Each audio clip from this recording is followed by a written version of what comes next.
The sky over Nocturna Prime was a permanent, bruised purple, an endless twilight punctured by the cold glitter of distant, indifferent stars. Below this oppressive canopy, the city itself was a testament to jagged ambition. Towers of black obsidian, impossibly sharp, clawed at the heavens, their surfaces drinking the meager light. They were connected by gossamer bridges of hard light, pulsing with a faint, crimson energy. Above it all, suspended in low orbit like patient predators, hung the Imperial fleet, star destroyers and needle-like frigates, their dark hulls blotting out entire constellations. This was the heart of the Vampire Empire, and Adrian Hale was walking right into it. He kept his pace steady, matching the funereal rhythm of the Human Directorate's delegation. His diplomatic suit, a neutral gray, felt flimsy, like paper armor against the monumental dread of the architecture. They were crossing the Bridge of Ancestors, a kilometer-long expanse of polished basalt leading to the entrance of the Deathless Chamber. On either side, statues of bygone vampire lords, 50 meters tall, stared down with hollow eyes. Inside his head, Adrian was updating a very personal, very morbid list. Right, he thought, his internal voice a dry, calm counterpoint to the scene. New entry for the top 5 most likely places for Adrian Hale to become a thin red paste. Number 1. The surface of a collapsing neutron star. Number 2. That black hole research station, the one with the leaky containment. Number 3.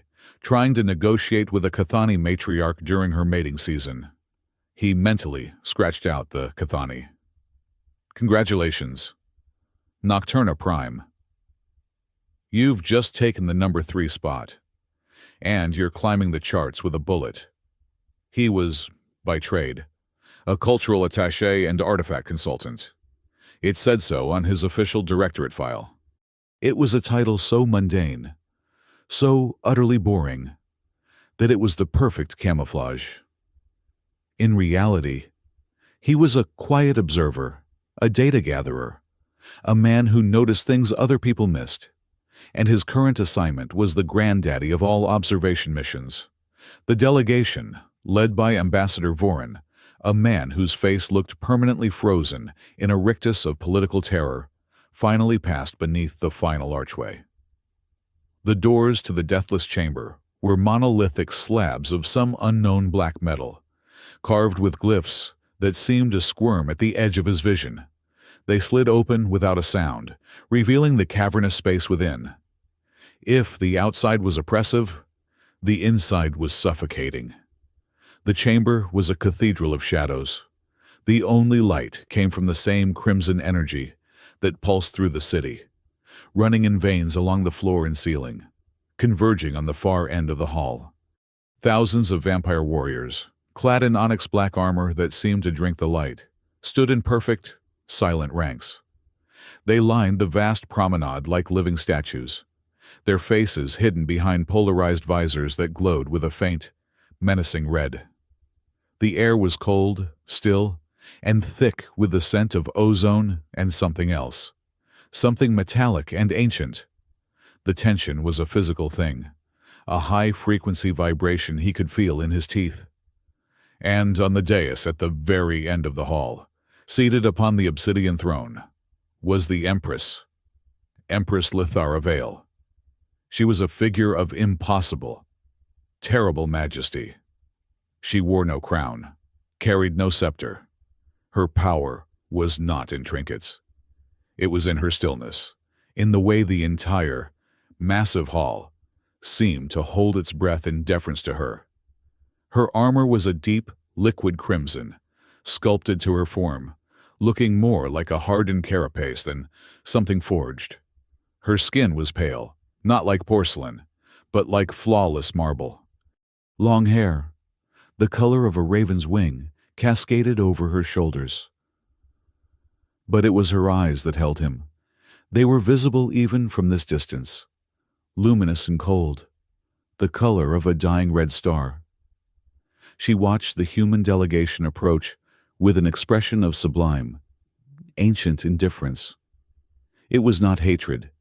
It was the look a mountain gives to the insects crawling at its base. She was beautiful, Adrian decided. In the same way, a supernova is beautiful, spectacular, lethal, and best observed from a very, very great distance. He could feel the eyes of the warriors tracking him, but he focused on the throne. His specific role in this farce was what had him here, at the front of the line with the trembling ambassador. He was the one carrying the prize. Resting on a black silk cushion in his steady hands was Sanguis Astra, the star blood. The official story was a masterpiece of political spin. After decades of brutal, simmering conflict, a war of skirmishes, proxy battles, and economic strangulation, a fragile truce had been declared. The Human Directorate, in a gesture of profound goodwill and a desire to turn a new page, was returning the ancient blade. Sanguis Astra, a relic of immense cultural and symbolic importance to the vampires, had been captured by a human Black Ops team from a border world temple 57 years ago. The return was meant to be the cornerstone of this new, fragile piece. Adrian knew better. Lithera knew better. Everyone in this room knew better. Peace was a lie told by diplomats. The truce was just a pause for both sides to reload. From Lithera's perspective, this was a humiliation. Her ancestor's blade, stolen by primitives, was now being handed back to her like a bauble. She would be seething, searching for any sign of human arrogance, any micro-expression of triumph, to justify gutting them where they stood. From the human perspective, it was a calculated risk and a mission. Adrian's internal briefing replayed in his mind the clipped tones of Director Sato. The Shadow Council will be there. They will try to turn this into a circus, to paint Lithera as weak for accepting our terms. The Empress will be trying to manage them while maintaining her own authority. Your job, Hale, is simple. You are not a diplomat. You are a censor. You are the lowly artifact consultant. They will not see you as a threat. They will ignore you. And you will watch everything. Sato's voice was the definition of cold calculation. Observe the council. Observe the warriors. Above all, observe the Empress when she retakes the blade. We need to know her state, her true reaction. This data is worth a dozen border colonies. Do not fail. A bead of cold sweat, which he angrily refused to acknowledge, tried to trace a path down his spine, just a sensor. He mocked himself internally. Right. I'm the guy holding the lit firework in a room full of gasoline. And my boss wants me to take notes on the pretty colors just before the Big Bang. He glanced at the blade he held. Sanguis Astra. It was beautiful, he had to admit. It was no metal sword. The hilt was ancient, bone-white, and wrapped in some kind of silver-threaded hide. But the blade itself was a foot long, perfectly shaped shard of what looked like solidified light. A deep, dormant crimson.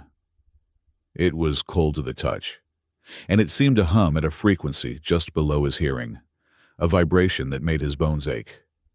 They reached the foot of the dais. Ambassador Vorin was supposed to speak, to recite the pre-approved platitudes.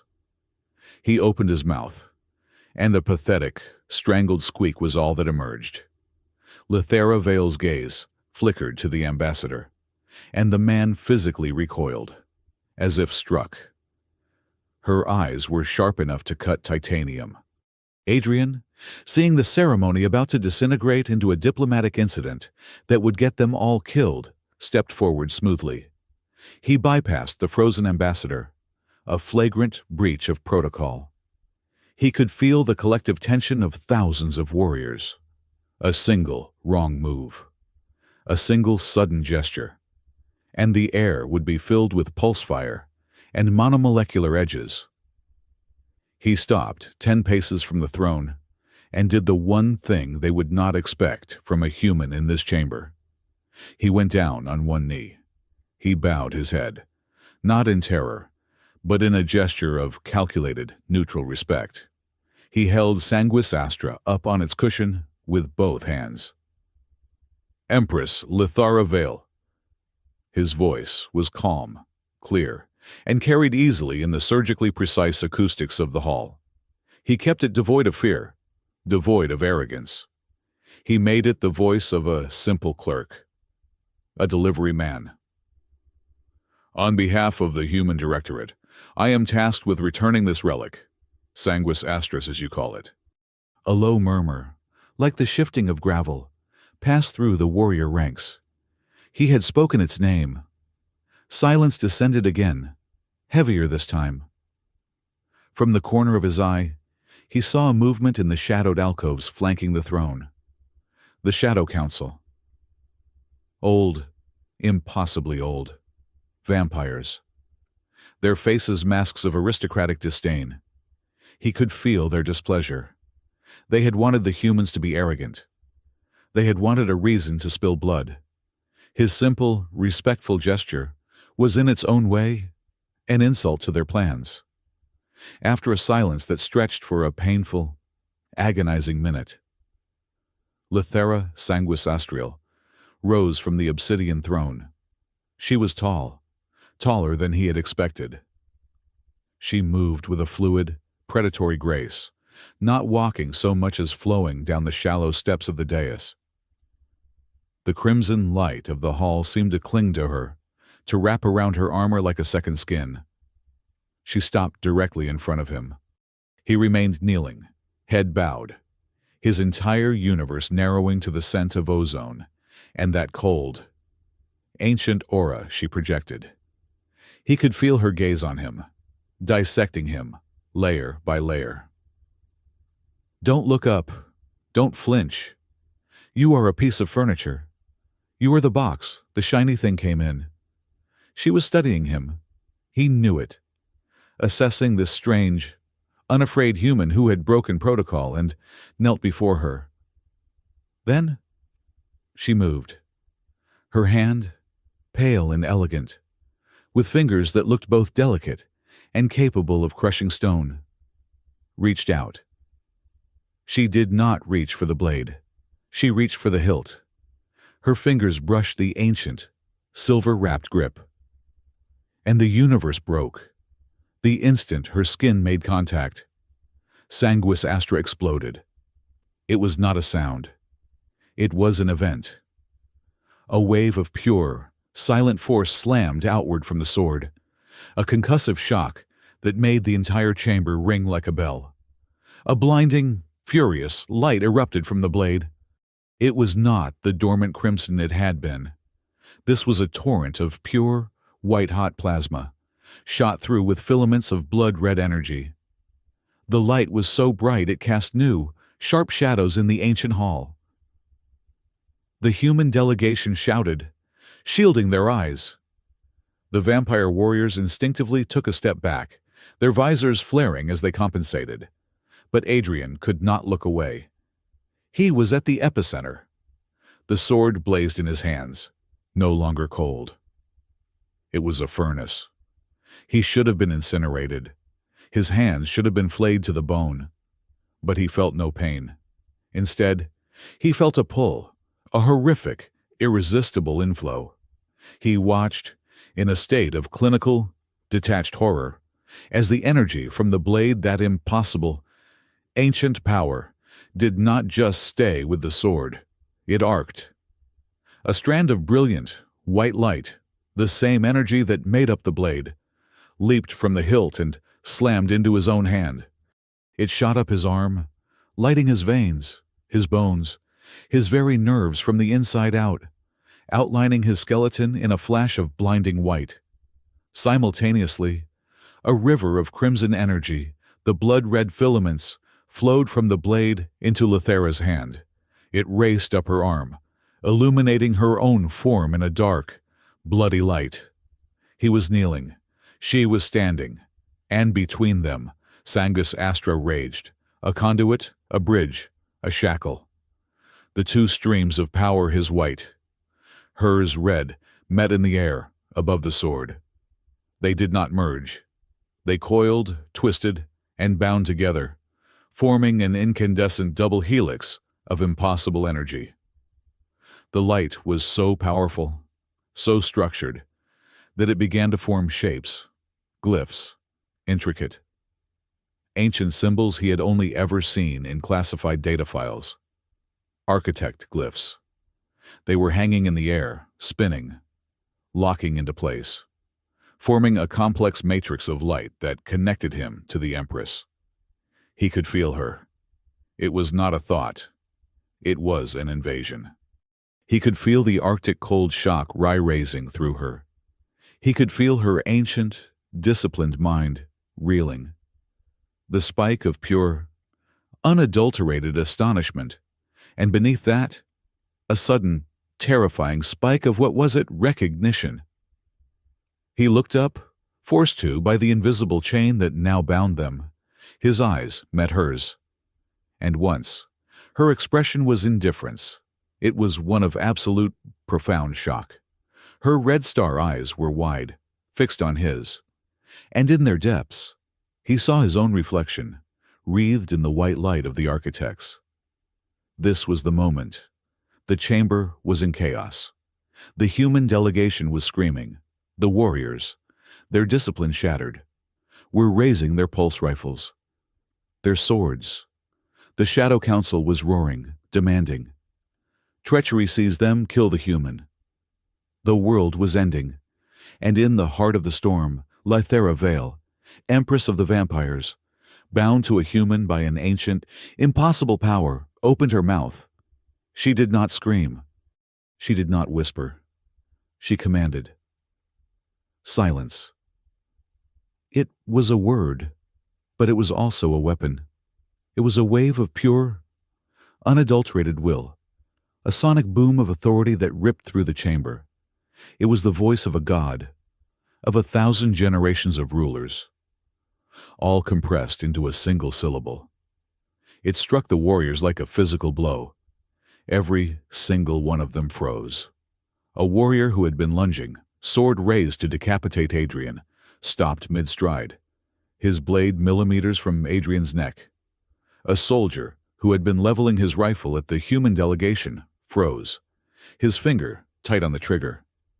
The shouting shadow counselors were struck mute, their mouths open in silent roars.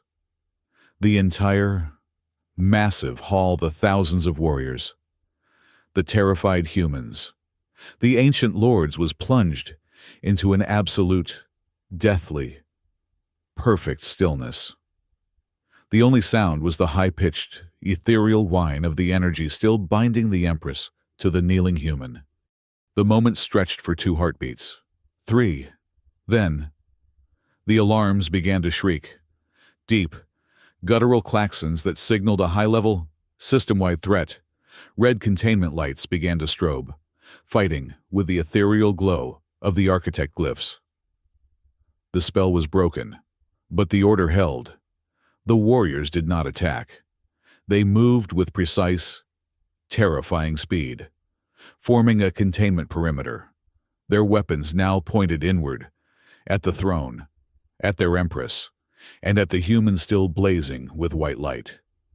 Lythera did not look at them. Her eyes were still locked on Adrian. The shock was fading, replaced by something harder, something calculating, and perhaps, for the first time in 1,000 years, something akin to fear. Guards in heavy, environmental armor, quarantine enforcers, stormed the dais. They were not the ceremonial warriors. These were something else, their faces hidden behind black, insect-like masks. They grabbed him. They grabbed her. Their touch was rough, impersonal, their armor clearly designed to insulate them from energy, from blood, from anything. As they hauled him to his feet, the energy band snapped. But the connection remained. A thin, burning thread in the back of his mind. The sword. Sanguis Astra fell from his limp hand, clattering to the obsidian floor, its lights suddenly extinguished. It was, once again, just a dormant piece of crimson crystal. He was being dragged away, separated from the Empress. The last thing he saw before they pulled a biohazard hood over his head was her face, turning away from him, her expression now an unreadable mask of imperial ice. The darkness was total. The alarms were deafening. His arm was on fire, a deep cellular burn that had nothing to do with heat. And then, in the chaos of his own mind, a new sound, a voice. It was not Director Sato. It was not the Empress. It was something else.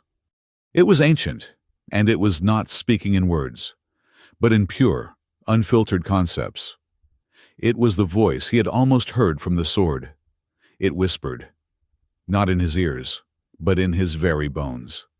It spoke a single word, a name, a designation, resonant. And then, for the first time in his very professional, very cynical life, Adrian Hale fainted. The first thing Adrian registered was the smell. It was a sharp, sterile scent of ozone and antiseptic, a painful contrast to the ancient, metallic tang of the deathless chamber. He was lying on his back, on a surface that was too hard to be a bed but too soft to be a slab. He opened his eyes. The world was white, not the warm, soft white of clouds, but a harsh, clinical, glowing white. The walls, the ceiling, the floor all were smooth, seamless panels of light. He was in a room, a perfect cube of it. He was wearing a simple, gray tunic and trousers, the material thin and coarse. He sat up slowly, every muscle protesting. His right arm throbbed with a deep, profound ache, as if the bones themselves had been rearranged. He looked down at his hand. "Well," he murmured, his voice hoarse, classy, in the dead air. "That's new." Etched onto his skin, from his wrist to his knuckles, were the faint, silvery white lines he had seen in the air. The architect glyphs. They were not a tattoo. They seemed to be part of his skin, glowing with a soft, internal light, like filaments under glass. They were the source of the ache. He was in a box, a very clean, very bright, very obvious prison. He stood, testing his legs. They held. He walked to the nearest wall. It was not a wall. It was a transparent barrier, a sheet of pure, shimmering energy. Beyond it, he saw her. Lithera Vale was in an identical white cube directly opposite his. She was not the immaculate, terrifying Empress from the throne. She was stripped of her crimson armor, wearing the same simple gray tunic as he. Her long black hair was unbound, spilling over her shoulders. She was standing, not looking at him, but staring at her own reflection in the energy barrier, her face a mask of controlled, frigid fury. Between their two cells, in the corridor that separated them, was a small forest of technology. Biomedical scanners, sampling arms, and strange, floating devices orbited Sanguis Astra, which was suspended horizontally in a high-energy containment field. The blade was dormant, its crimson light muted. Around them, beyond the walls of their cells, he could see the true nature of the facility. This was not a prison. This was a laboratory. Vampire technicians in white, pressurized biohazard suits, moved with silent, efficient purpose, their faces hidden behind black visors. They were taking readings, adjusting dials, completely ignoring the two most powerful prisoners in the galaxy. "Good morning, Your Majesty," Adrian said, his voice easily carrying through the barrier. "Nice place. Great lighting. Terrible amenities. I'd give it 1 star, maybe 1.5 if they have coffee." Lithera's head snapped toward him. Her red star eyes, now stripped of their imperial hauteur, burned with a raw, lethal intensity. She said nothing. She simply looked at him, the same way a biologist might look at a virus that had just escaped its petri dish. Not a talker, I get it, Adrian said, leaning casually against the energy field. He felt a light, unpleasant tingle where his shoulder made contact. Big night. You commanded silence. Everyone got very quiet. You remember that part. Right before we were abducted by the glowing white rectangle Admiration Society. She still said nothing, but her jaw tightened. A new sound, a chime, interrupted his monologue. A vast, three-dimensional image flickered to life in the corridor between their cells. A holoconference. He recognized the iconography instantly.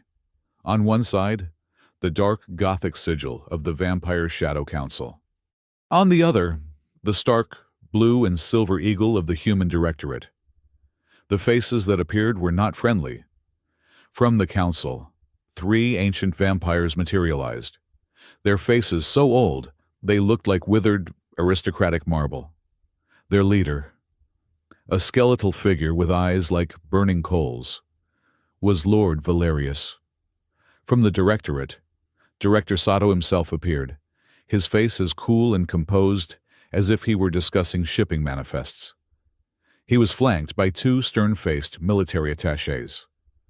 The Directorate protests this illegal detention, Sato began, his voice booming in the sterile space. Attaché Hale is a diplomatic envoy, protected by treaty. His immediate release is required. Lord Valerius gave a smile that was all teeth and no warmth.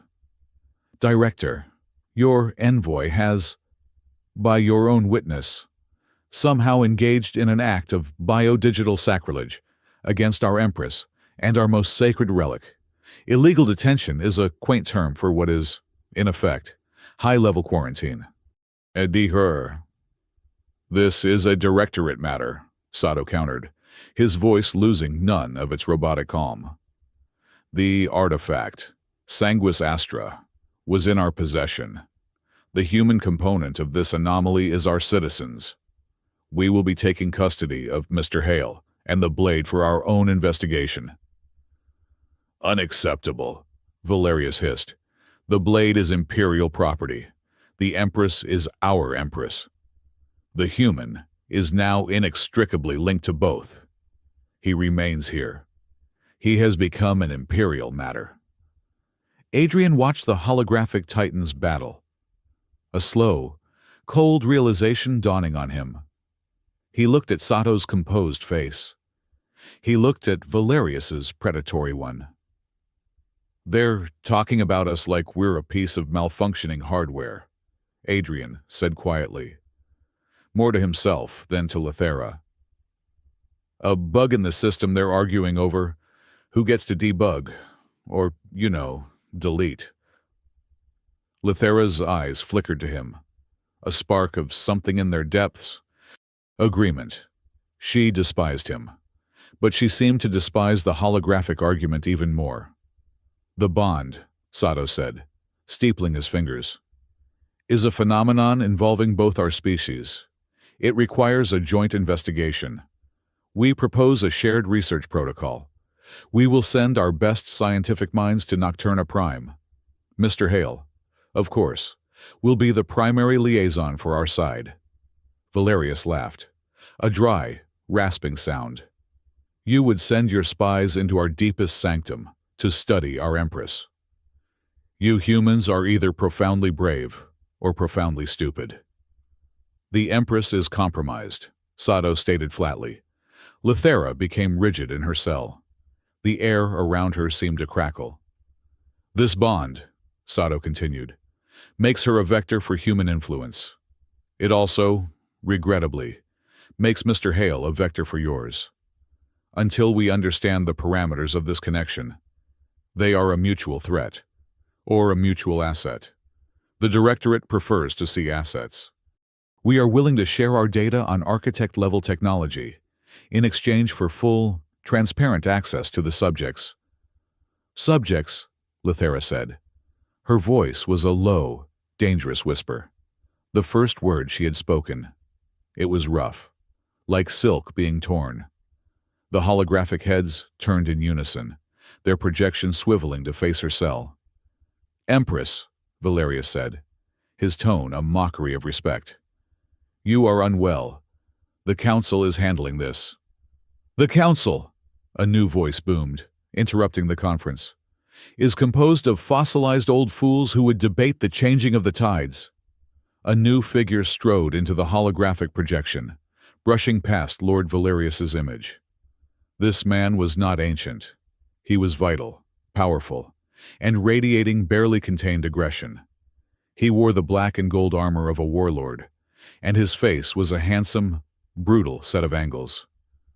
"Lord Malachar Draven," Lithera breathed, and Adrian felt a genuine spike of cold. This was not another political cold. This was the cold of the grave. Malachar Draven ignored the holograms and stared directly at Lithera's cell. "The situation is simple. Director Sato, your attaché has poisoned our Empress with this human filth." He gestured to Adrian's cell with contempt. "He is an assassin, and this is an act of war." "Warlord," Sato said coolly, "our data shows no aggressive intent. The anomaly was spontaneous." "Your data is incomplete," Malachar roared. "I offer a simpler solution. A cleaner one. It requires no joint protocol. It requires only steel and a strong stomach." He turned his holographic gaze back to the Council. "Valerius, stop playing games with these primitives. The solution is obvious. We execute humans. His death will sever the bond. Then, we place the Empress in purifying stasis, a full blood reset ritual. It will cleanse her of this infection. She will be restored to her full, unblemished self, and the Empire will have its leader back. Pure." Adrian felt his blood run cold. Execute the human. Simple. "The Directorate cannot condone," Sato began.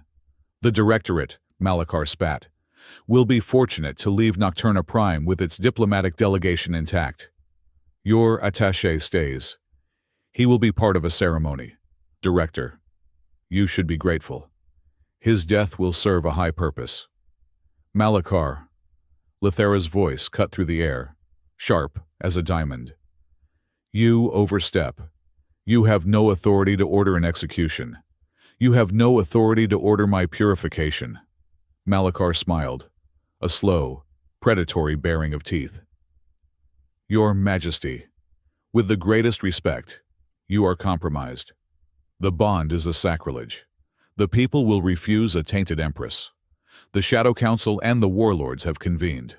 Until you are cleansed, I have been appointed Lord Regent to act in your stead for the security of the Empire."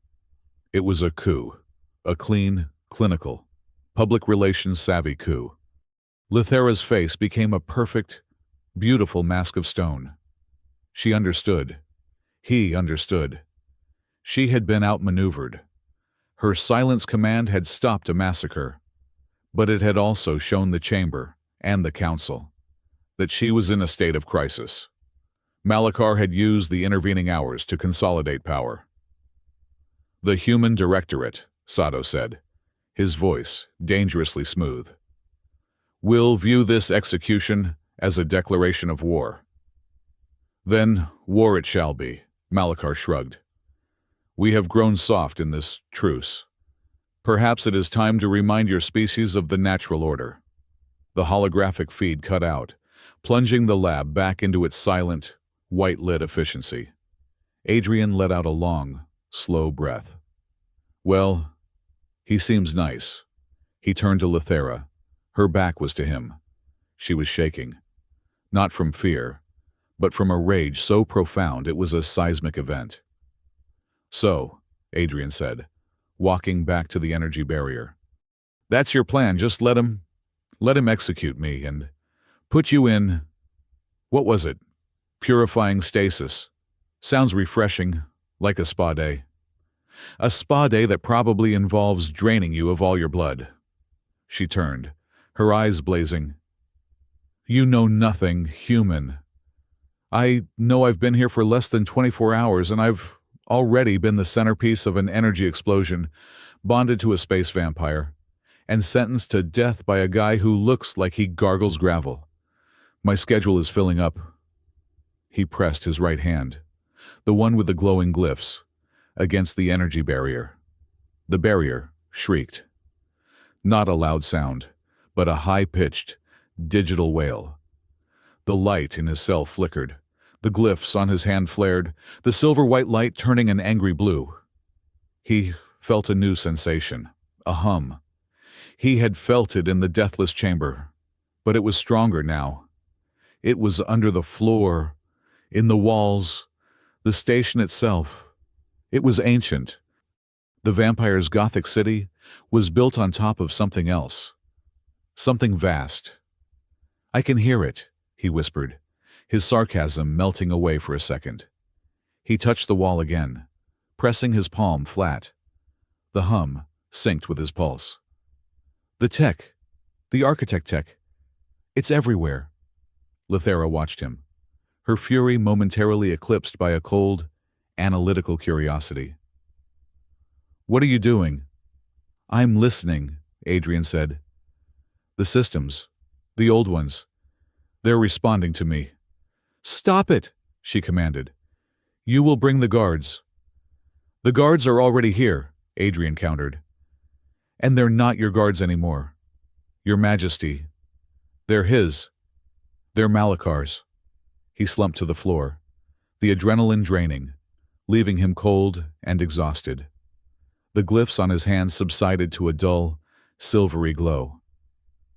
"This bond," Lithera said, her voice hard. "It is an abomination. A human tethered to the imperial bloodline." "Believe me, I'm not thrilled about it either," Adrian retorted, rubbing his temples. "I was a consultant. My job was to write reports and nod politely while ambassadors lied to each other. This is a significant deviation from my job description." "You were a lure," she said. He looked up. "What? You were a test. A piece of bait. Your directorate did not send you here for goodwill. They sent you here hoping this would happen, hoping to infect us, to compromise our bloodline." Adrian fell silent. He looked at the empty space where Sato's hologram had been. "We propose a shared research protocol." Sato had been prepared. Too prepared. The speed of the proposal. The immediate escalation to shared assets. And then, a new horror. A tiny, digital pinprick in his mind. A memory. A subroutine. A coded message packet that had been delivered to his neural interface during the holoconference. Hidden in the static. He closed his eyes, accessing it. It was from Sato. A private message, sent while he was publicly negotiating. "Hail. Asset compromised as predicted. Phase 2 initiated. Your designation is now Keystone. The vampires believe you are a random factor. Malakar's agitation is a bonus. Your primary objective is no longer observation. It is integration. Gain the Empress's trust. Your bond is the weapon. We will use you to leverage the entire Imperial structure. Do not be executed. That would be a waste of Directorate resources. We are uploading survival protocols." Adrian opened his eyes. The white room seemed to close. He had not just been a sensor. He had been a bomb. A living, breathing, biological weapon, designed to go off and shackle the two empires together, with him as the chain. And Sato, his boss, the man who had sent him, had just confirmed it. Asset compromised as predicted. He had been sent here to be this keystone. The colony, the raid, his family, it all flashed before his eyes. The official story was a vampire raid. But the timelines, the data he knew, Adrian whispered. The realization hitting him like a physical blow. Sato knew this would happen. This wasn't an accident.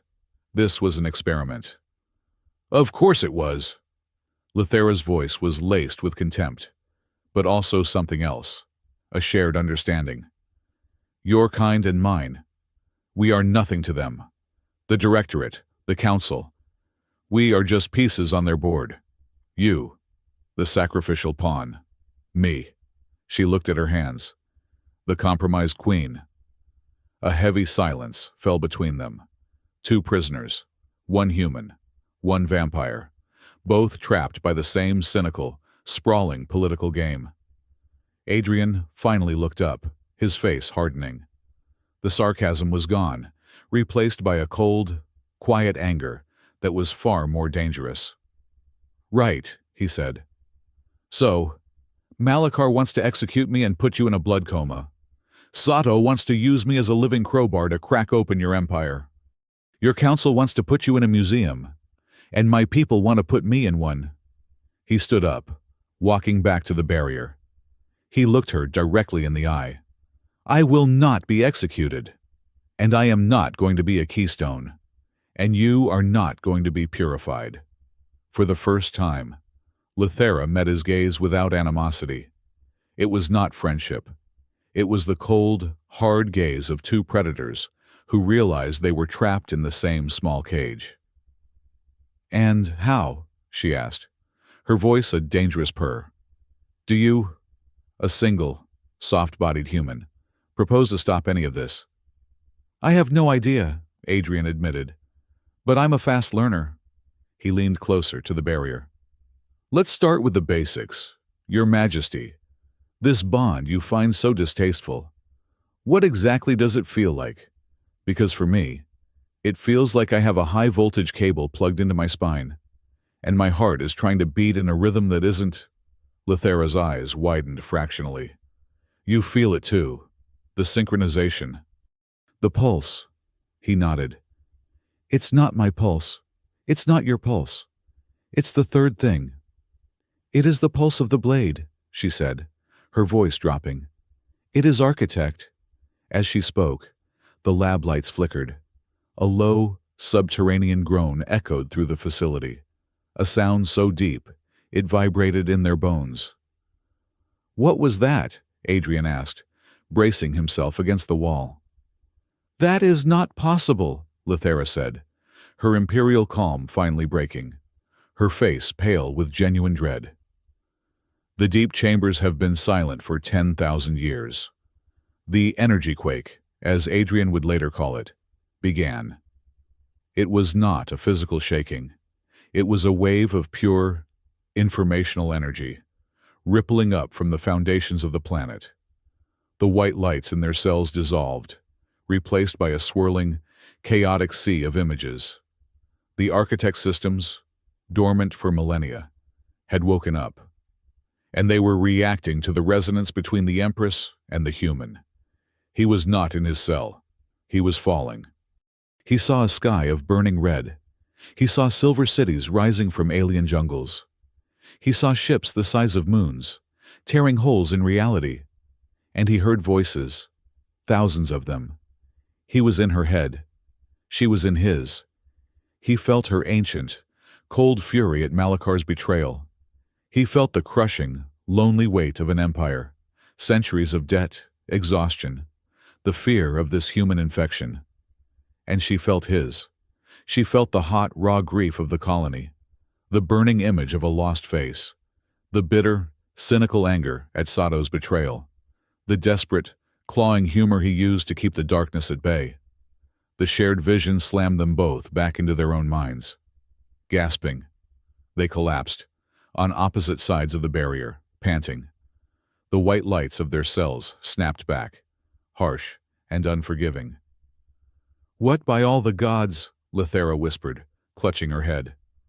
"Architects," Adrian panted, the glyphs on his hand burning. "They're not just tech. They're memories." They stared at each other, the animosity, the sarcasm, the politics all stripped away, leaving only a raw, terrified, and profound connection. They had seen each other, not as Empress and human, but as individuals. And then, as the last of the energy surge faded, a new detail appeared in the sterile environment. In the containment field between their cells, the Sanguis Astra was no longer dormant. It was blazing, not with the red and white of their bond, but with a pure, steady, golden light. And in the air above it, a new set of glyphs had appeared, projected from the blade itself. It was not a warning. It was not a memory. It was a map, a set of stellar coordinates, and one word, in the ancient architect tongue, hovering beneath it: Aerith Dawn. Adrian looked at Lithera. Her eyes were fixed on the map, the coordinates. "They're going to come for us," Adrian said, his voice flat. "Malachar to kill me, Sato to dissect me. They're not going to research. They're going to cut us open, literally or figuratively, to get what they want." He nodded toward the map. "But that's the key. That's a way out." Lithera's gaze was sharp, calculating, her mind already moving. The Empress was back. "An escape?" "No," Adrian said, standing up, a new, cold fire in his eyes. "Not an escape. A lead. The source. The answers to this mess are not here in this lab. They're there, wherever Aerith Dawn is." He looked at her, his enemy, his partner, his jailer. "They want to cut us open. I say we go one step further. I say we go find the people who wrote the instruction manual." The silence in the aftermath of the energy quake was a vacuum, holding its breath before the inevitable storm. The White Room laboratory was gone, plunged into the red strobing emergency light of a full system alert.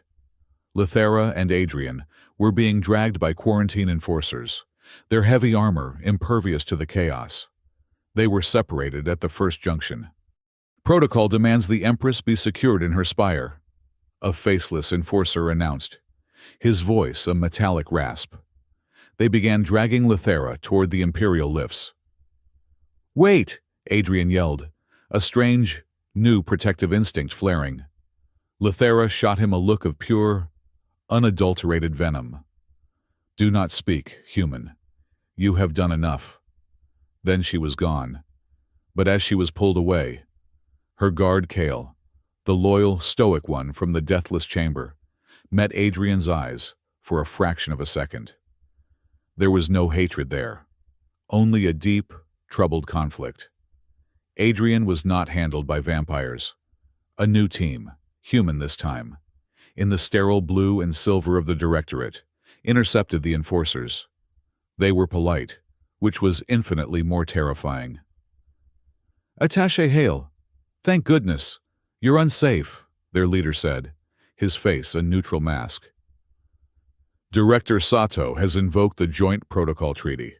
We are moving you to a secure Directorate lab for your own protection." "Protection," Adrian muttered, as they guided him into a different corridor. One of clean, human-manufactured bulkheads. A jarring contrast to the Gothic obsidian. "Right. I'm not a prisoner. I'm a protected asset." He was placed in a new box.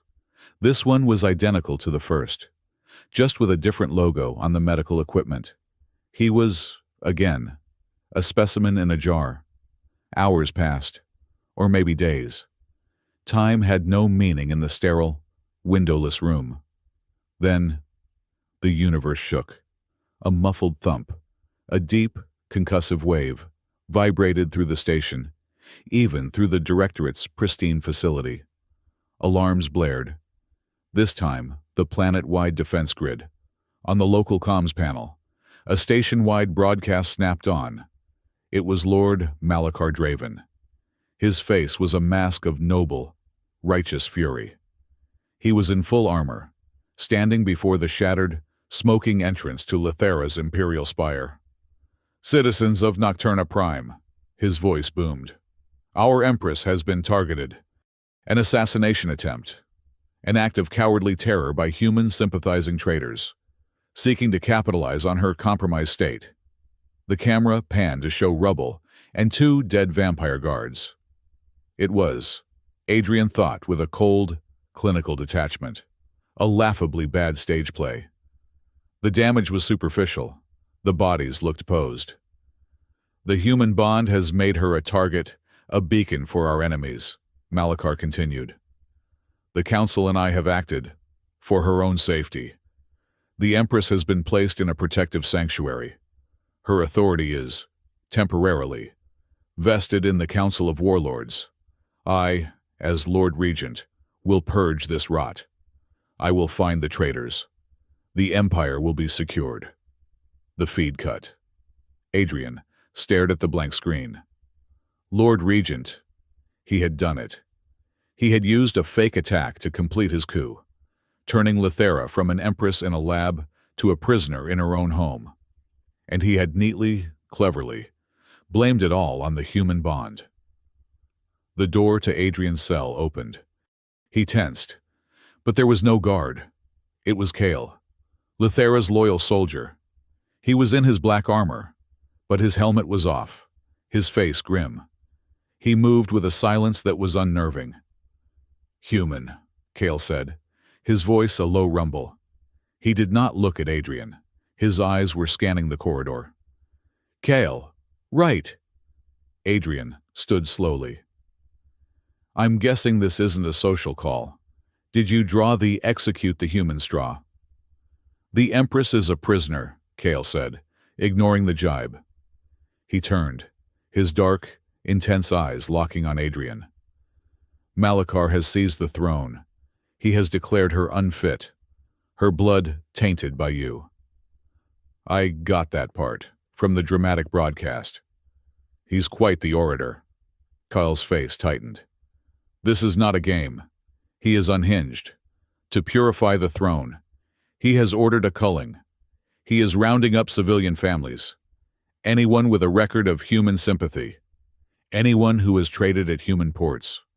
He is preparing a public blood sacrifice at the old temple. To scour your taint from the city." Adrian's blood ran cold. "He's killing his own people." "He is killing our people," Kale corrected, his voice thick with a disgust that went deeper than politics. "I am sworn to the Empress. I am sworn to the Empire. The Empress is a person. The Empire is its people. Malachar's thing is neither. I choose my Empress. I choose my people. Not this madness." Kale tossed a small, black object onto Adrian's cot. A Directorate-issue data slate. "She trusts you. Why? I do not know. But the bond she says is key." Before Adrian could process, Kale was gone, a ghost melting back into the shadows of the corridor. Adrian picked up the slate. It was off. He tried to power it on. Nothing. He was tracing its edges when a flicker of light, a pinprick, appeared in the corner of his vision. Not from the slate. From the wall. He walked over to the sterile white panel. A tiny, pixel-sized light was blinking. A non-standard diagnostic port. It was human tech. He pressed the data slate's edge to the port. The screen flared to life. Not with a standard OS, but with a scrolling wall of green, encrypted code. And then, a chat window. M.I. Well. Look who finally decided to check his messages. "How's prison, Keystone?" A genuine, involuntary smile cracked Adrian's face. "Mira." Adrian Hale. "Mira, thank God. It's complicated. They gave me a new call sign. I hate it. M-I-R-O-S, Keystone." "Yeah. I saw Sato's new label for his favorite crowbar. Catchy." "Did you pick it yourself, Adrian Hale?" "Get me out of here. He's got me in a box." "M-I-Us. Working on it. Flyboy. Been in these impervious vampire systems since you got the assignment. And guess what? They're not impervious. Especially after you and Pointyfangs threw your little energy bomb for two. The whole grid is glitchy. Adrian Hale, glitchy AOS glitchy. Like the old architect systems. The shadow gates they use for internal transport. They're completely on the fritz. The vamps think they're broken. But I've been watching their energy patterns. They're not broken. They're waiting. They're responding to a new admin." Adrian looked at his hand. The one with the faint, silver glyphs. M-I-R. OS bingo. You're the new IT guy for a trillion-ton space station built by dead aliens. Congratulations on the promotion. Now, let's talk about your escape plan. Good news, they're not planning to vivisect you today. Director Sato wants you integrated, not dissected. Not yet. Anyway, Adrian Hale. And the bad news, M-I-R. The bad news is everything else. Sato's moving his Black Ops fleet to the edge of the system. Malakar's gone full-blown crazy emperor and is on a planet-wide purge. The entire station is on lockdown. Oh, and they've got your new girlfriend under house arrest in the penthouse. Adrian Hale. She's not my girlfriend. Mira. She's the genocidal monarch of a race of genocidal monarchs. M-I-O-S right. And you're just a cultural attaché on a field trip. Pot, kettle, black. Look, Kale, that's your Empress's head boy toys on the move. He's breaking her out of the spire. I can get him to your location. I've mapped a route through the old service tunnels to Hangar Bay 7. There's a courier ship there I've already borrowed the keys for, but the route is complicated. Adrian Hale. Complicated.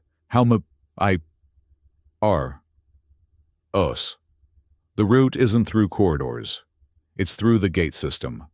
The system you have to control. I can point you at the door. Adrian, but you have to make it open. Get ready for a crash course in applied ancient technology. A new alert pinged on the slate. A schematic of the Directorate Lab. M-I-R-A-O-S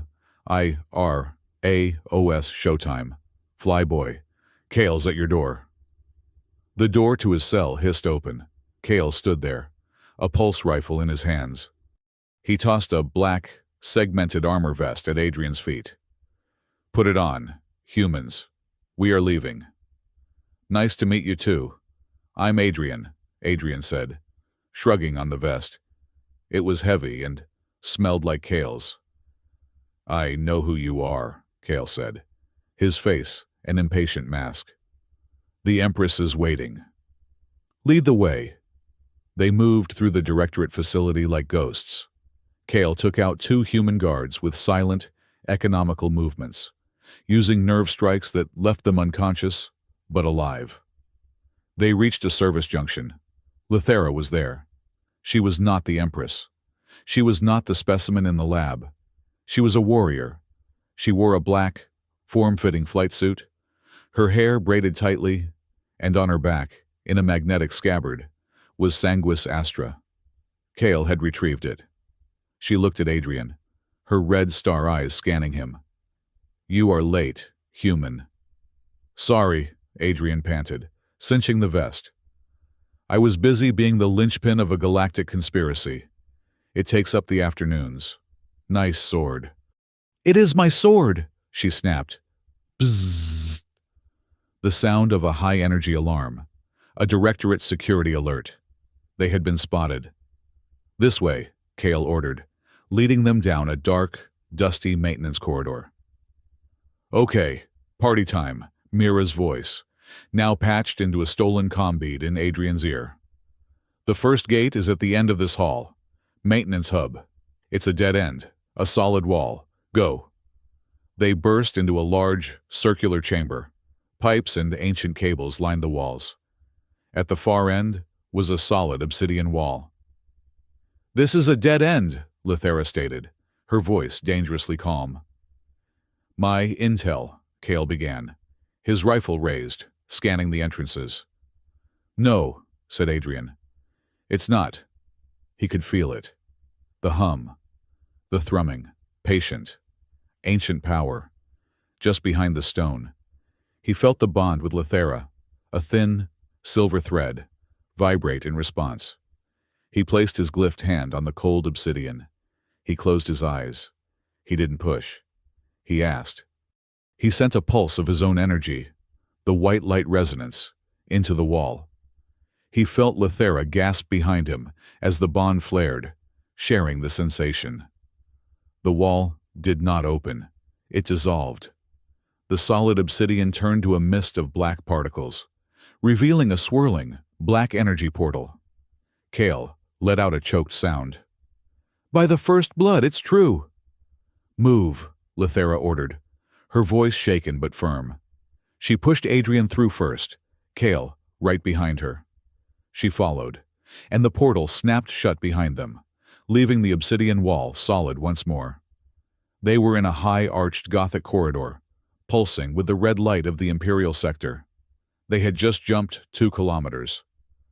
Okay, Adrian said, breathless. I can do that. Do it faster, Mira's voice crackled. You've got company, vampire guards.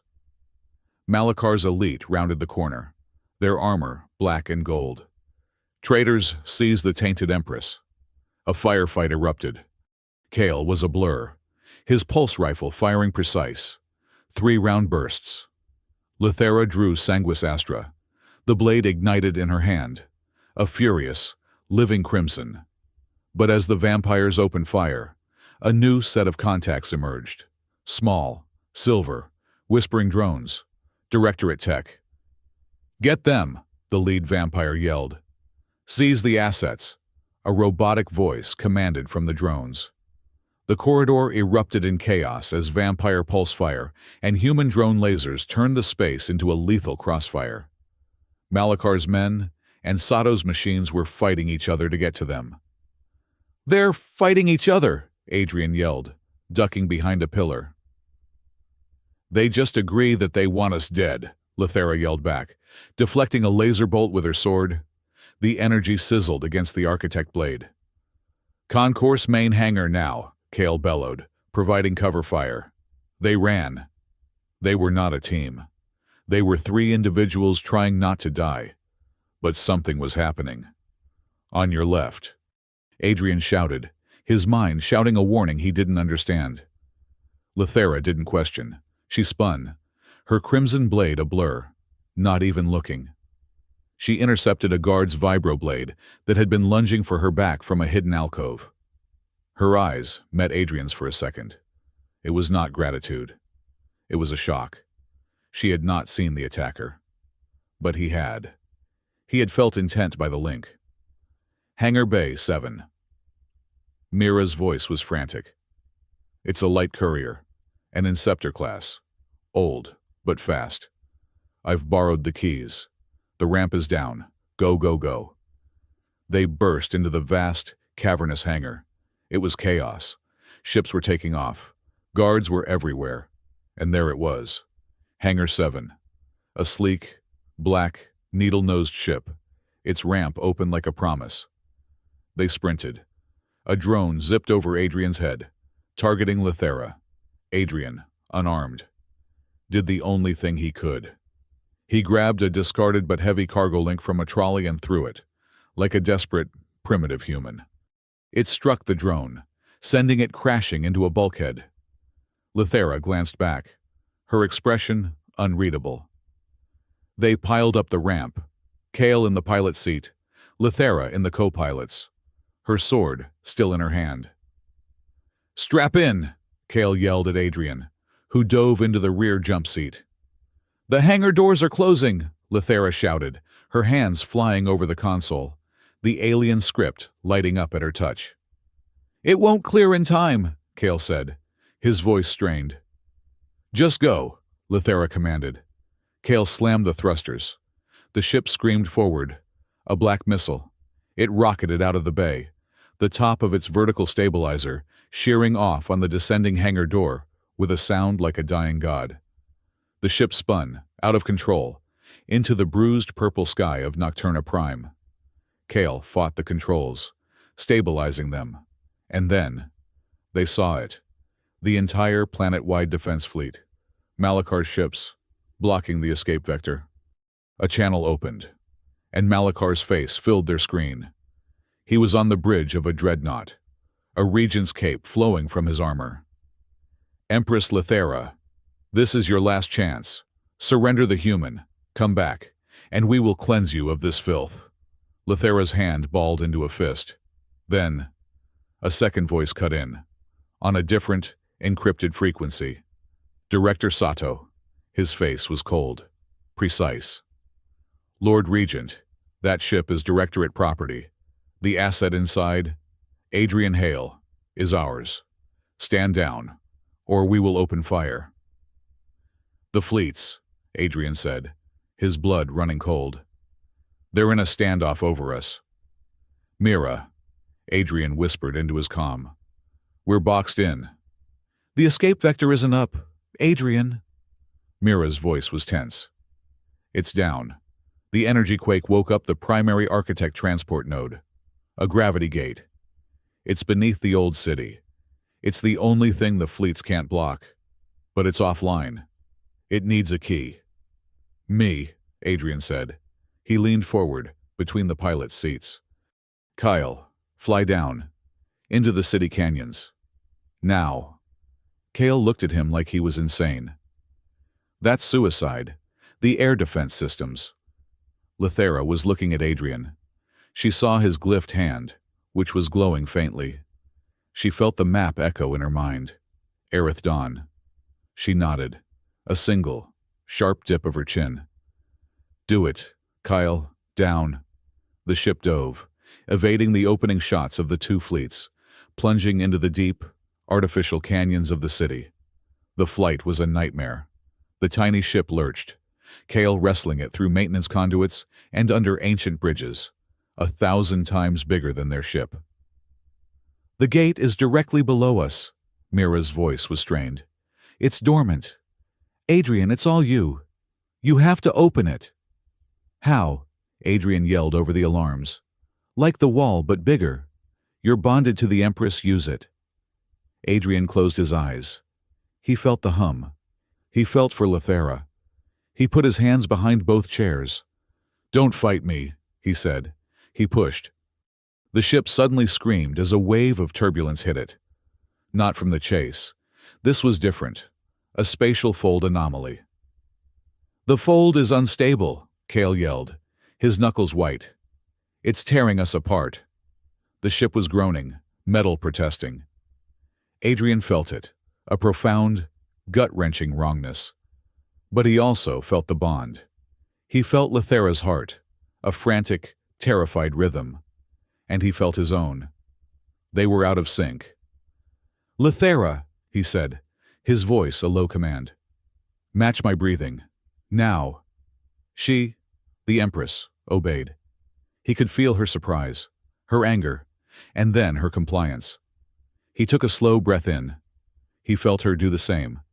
He breathed out. She matched him. 1, 2. 1, 2.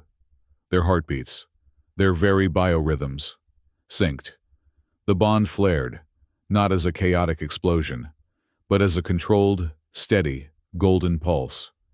It was the pulse of the architect system. He pushed that pulse into the ship. The groaning metal stopped. The violent shaking smoothed. The ship's internal lights, which had been flashing red, stabilized to a steady, white gold. Kale stared at his console. The power core just rebooted. It's running at 120% efficiency. All systems are perfect. Better than perfect. Adrian slumped, the sweat pouring off him. Human tech support. We're just better. Lethera looked back. Her expression, he had no words for it. The gate, Mira screamed in his ear. It's open, jump, jump now. Kyle slammed the throttle. The ship plunged down, not into the planet's crust, but into a swirling golden vortex of energy that had just opened in the air beneath them. The stars, the fleets, Nocturna Prime all vanished. They were in the chaotic, silent, non-space of a transport fold. The ship was quiet, deathly quiet. Kale's hands were still shaking. Coordinates Aerith Dawn. They are locking in. The gate is taking us there. The ship lurched one last time, a bone-jarring transition, and then settled into a smooth, silent cruise. They were in normal space. The tension, so high it had been a physical presence, snapped.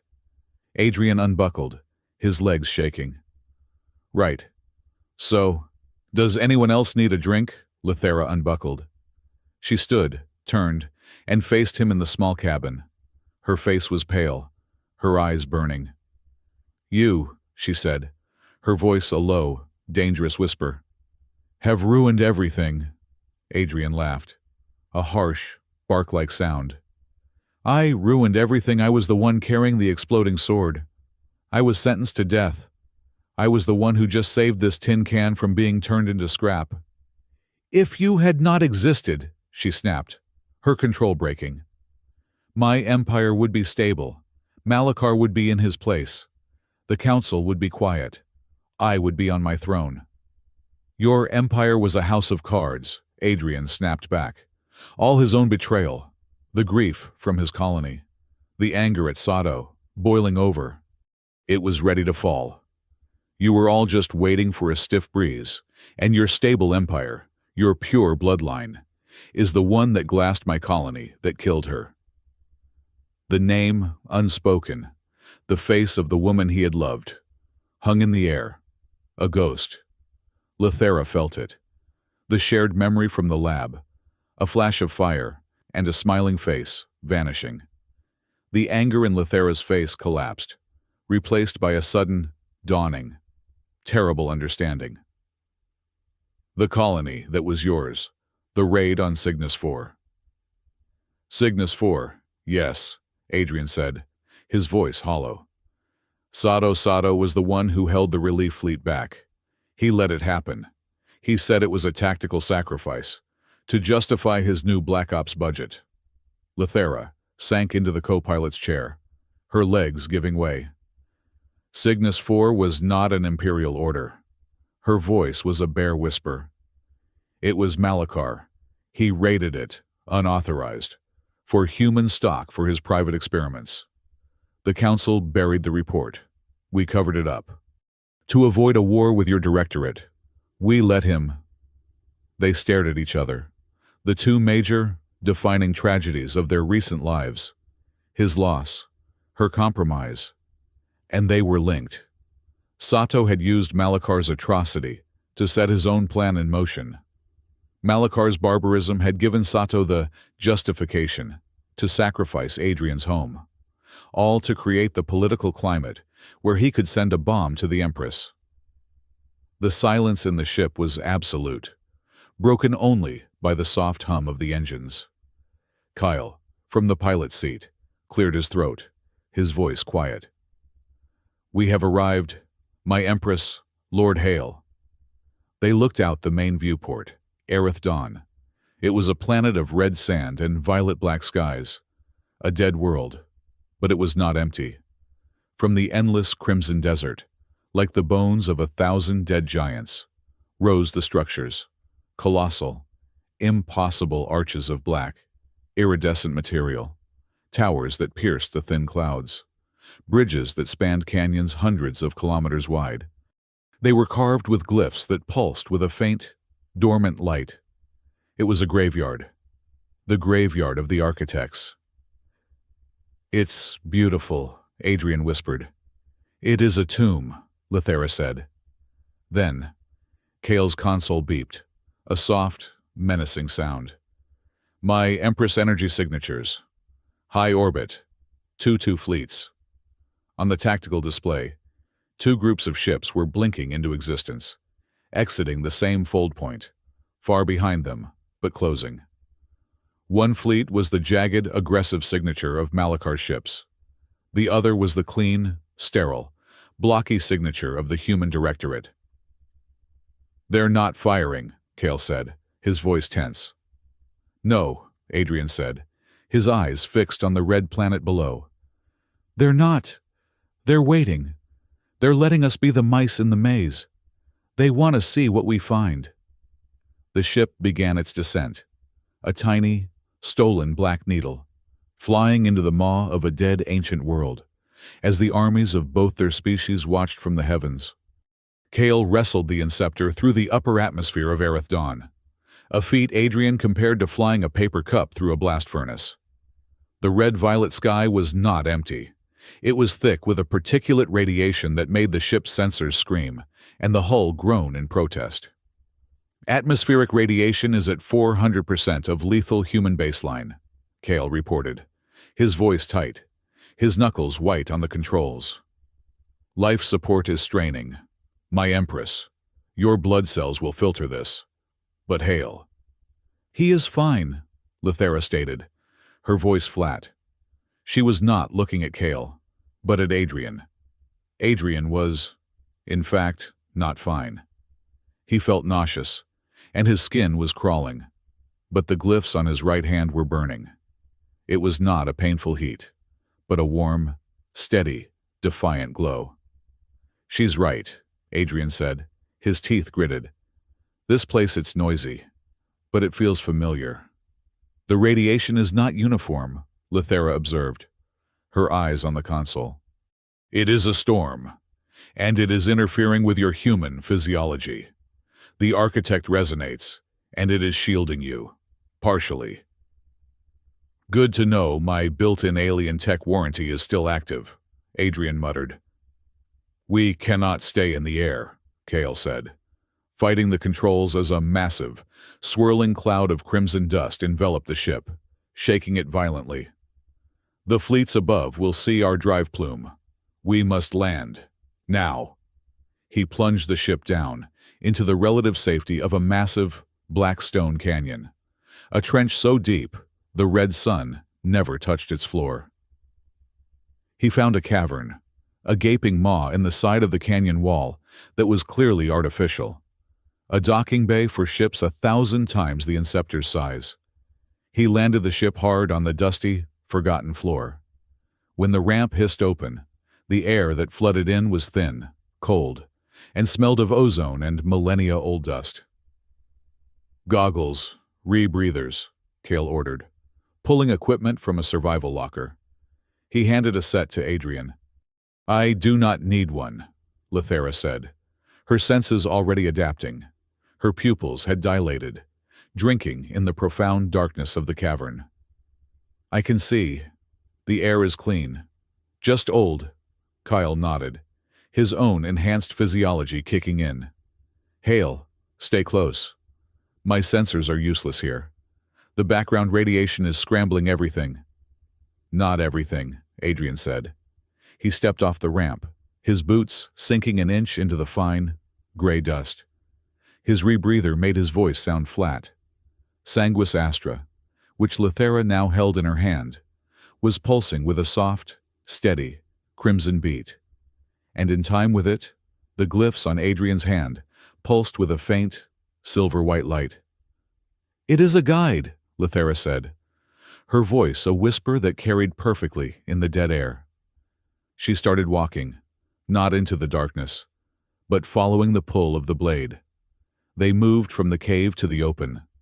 The landscape was a silent, majestic, terrifying graveyard. The ruins were not just buildings. They were monoliths, structures so vast they created their own weather systems. The red sand had been scoured away from a massive, tiled plaza, and in the center stood a gate. It was a solid wall of iridescent black material, 20 meters high, carved with a complex map of glyphs. Lithera, holding Sanguis Astra, approached it. The sword was thrumming, the sound now audible, a low, resonant hum. She placed her free hand on the gate. Nothing. She pressed the hilt of the sword against it. Nothing. It led us here, she said, her voice tight with frustration. Of course it did, Adrian said, walking up beside her. He could feel the hum, not from the sword, but from the gate itself. It was a lock, and it was waiting. It's not just your key, your majesty. She looked at him, her red star eyes narrowing in the gloom. We are a pair, Adrian said, the word tasting strange. A fail-safe, a dual-key system. It needs both halves. He raised his right hand, the silver glyphs glowing brightly. He placed his palm on the black surface, right next to her hand, which was still gripping the sword. The reaction was instantaneous. A wave of pure, golden energy erupted from their hands, spreading across the gate like cracks in ice. The hum became a deafening, beautiful chord. The solid black wall dissolved, not into mist, but into a billion particles of light, which swirled upwards to reveal a vast, dark passage. Kyle, behind them. let out a single, sharp breath. "It is true." "After you," Adrian said, his voice dry, his heart hammering against his ribs. Lithera did not hesitate. She was an empress, and she was on a mission. She strode into the passage. Sanguis Astra held high, its crimson light now a torch. Adrian and Kale followed, and the gate of light shimmered and solidified back into a wall behind them, plunging them into darkness. Darkness, except for the blade. "It is a tomb," Lithera said, her voice echoing. They were in a chamber so large their minds could not grasp its scale. The walls were lost in shadow. The ceiling, an artificial sky of dormant stars. And in the center, floating above a still, black pool, was a crystal spire. It was dark. But as Sanguis Astra approached, it began to glow with a soft, internal, golden light. "The Vault of Origin," Adrian whispered, the name coming to him unbidden. A piece of data from the shared memory quake in the lab. They approached the spire, a walkway of polished basalt, materializing from the darkness to bridge the black pool. "This is power, my Empress," Kale murmured, his pulse rifle raised, scanning the infinite darkness. "Power that we should command." "This is knowledge, Kale," Lithera corrected him, her eyes fixed on the spire. "Power is useless without it." She reached the spire. She looked at Adrian. There was no order, just a shared understanding. They had to do this together. She placed her hand, holding Sanguis Astra against the crystal. Adrian placed his glyphed hand beside it. The chamber exploded with light. Not a harsh, fiery light, but a soft, golden, informational light. The dormant stars on the ceiling blazed to life, swirling into a perfect, three-dimensional map of a galaxy. Their galaxy. And a voice entered their minds. It was not a sound. It was the same conceptual, ancient, impossibly vast consciousness from the sword.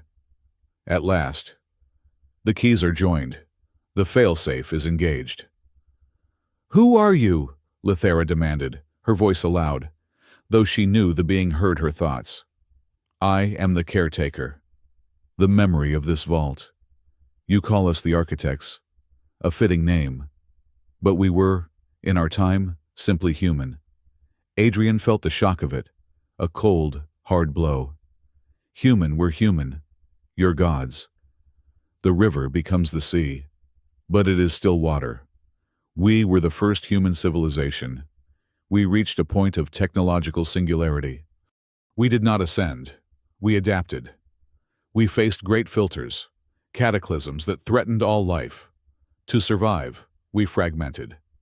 We engineered our own descendants to thrive in all environments. A new image formed in the light. A DNA strand, complex and beautiful. It split. We designed your ancestors, Empress line, for the long darkness, for low light, for millennia-long patience. An offshoot, specialized and powerful, to guard the dark sectors. You are our shield." The AI turned its vast, conceptual attention to Adrian. "And we designed your ancestors, resonant line.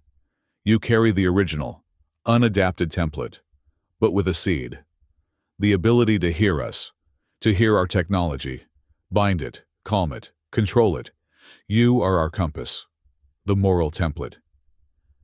You made us," Lithera whispered, her voice stripped of all its authority, leaving only a raw, profound awe. "We made the keys. You, Empress line, carry the blood key, the genetic authority. You, Resonant line, carry the resonance key, the digital authority. You are a queen and a soldier. Together, you are the failsafe." "A failsafe for what?" Adrian asked, his throat dry. "For this. For corruption. For stagnation." The light in the chamber flickered, showing images from their own minds. Malachar, roaring for a purge. Sato, his face cold, sacrificing a colony. When a civilization rots from within, when its leaders forget their purpose, the bond is designed to activate two enemies, bound by force, to remind them of their origin. You were designed to find this place, to be given the truth. To the AI's voice, suddenly fragmented, dissolving into digital static. Warning, intrusion, unkeyed entities, coarse-band energy signatures, defense grid activating. A deep, bone-jarring alarm suddenly blared, not in their minds, but in the physical chamber. "What is it?" Kale yelled, raising his rifle. "They're here," Adrian said, his blood running cold. "Sato, Malakar, they're on the planet. And they're not wiping their feet." The AI's voice returned, strained, panicked. "They are crude. Their ship's engines, their weapon scans. They are tearing the grid. They are waking the Guardians. The Wraiths." The ground shook. From the black pool around them, shapes began to rise. They were not solid. They were shimmering, howling figures of pure, white-hot energy, humanoid, but with no features save a screaming, silent mouth. "System defense, overriding primary protocol." The AI's voice died, replaced by the roar of the awakening ruins. The Wraiths, dozens of them, turned their empty faces toward the spire. They did not see Lithera and Adrian as keys. They saw intruders. "Back!" Lithera yelled, igniting Sanguis Astra. The crimson blade was a stark contrast to the white-hot energy of the Wraiths. "Mira!" Adrian shouted into the thin air, forgetting his comm-bead was in his ear. "If you can hear me, we are in a very bad situation. I hear you."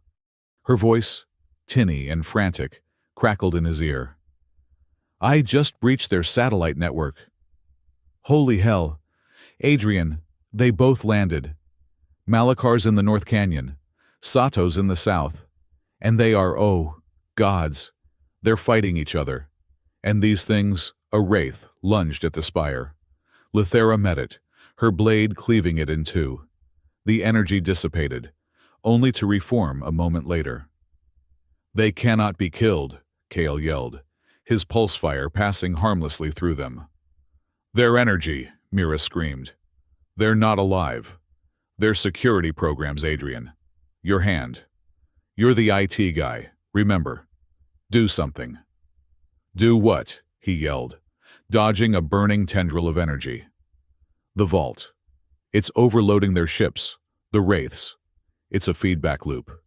You have to stabilize it. Just touch it, like you did the ship." Adrian looked at the central spire. It was no longer golden. It was flashing a furious, critical red. "Lithera, Kale, cover me." He ran to the spire, ignoring the heat. Lithera and Kale formed a protective triangle around him, a demon-fast blur of crimson blade and precise pulse fire, keeping the reforming wraiths at bay. Adrian pressed his glyphed hand to the crystal.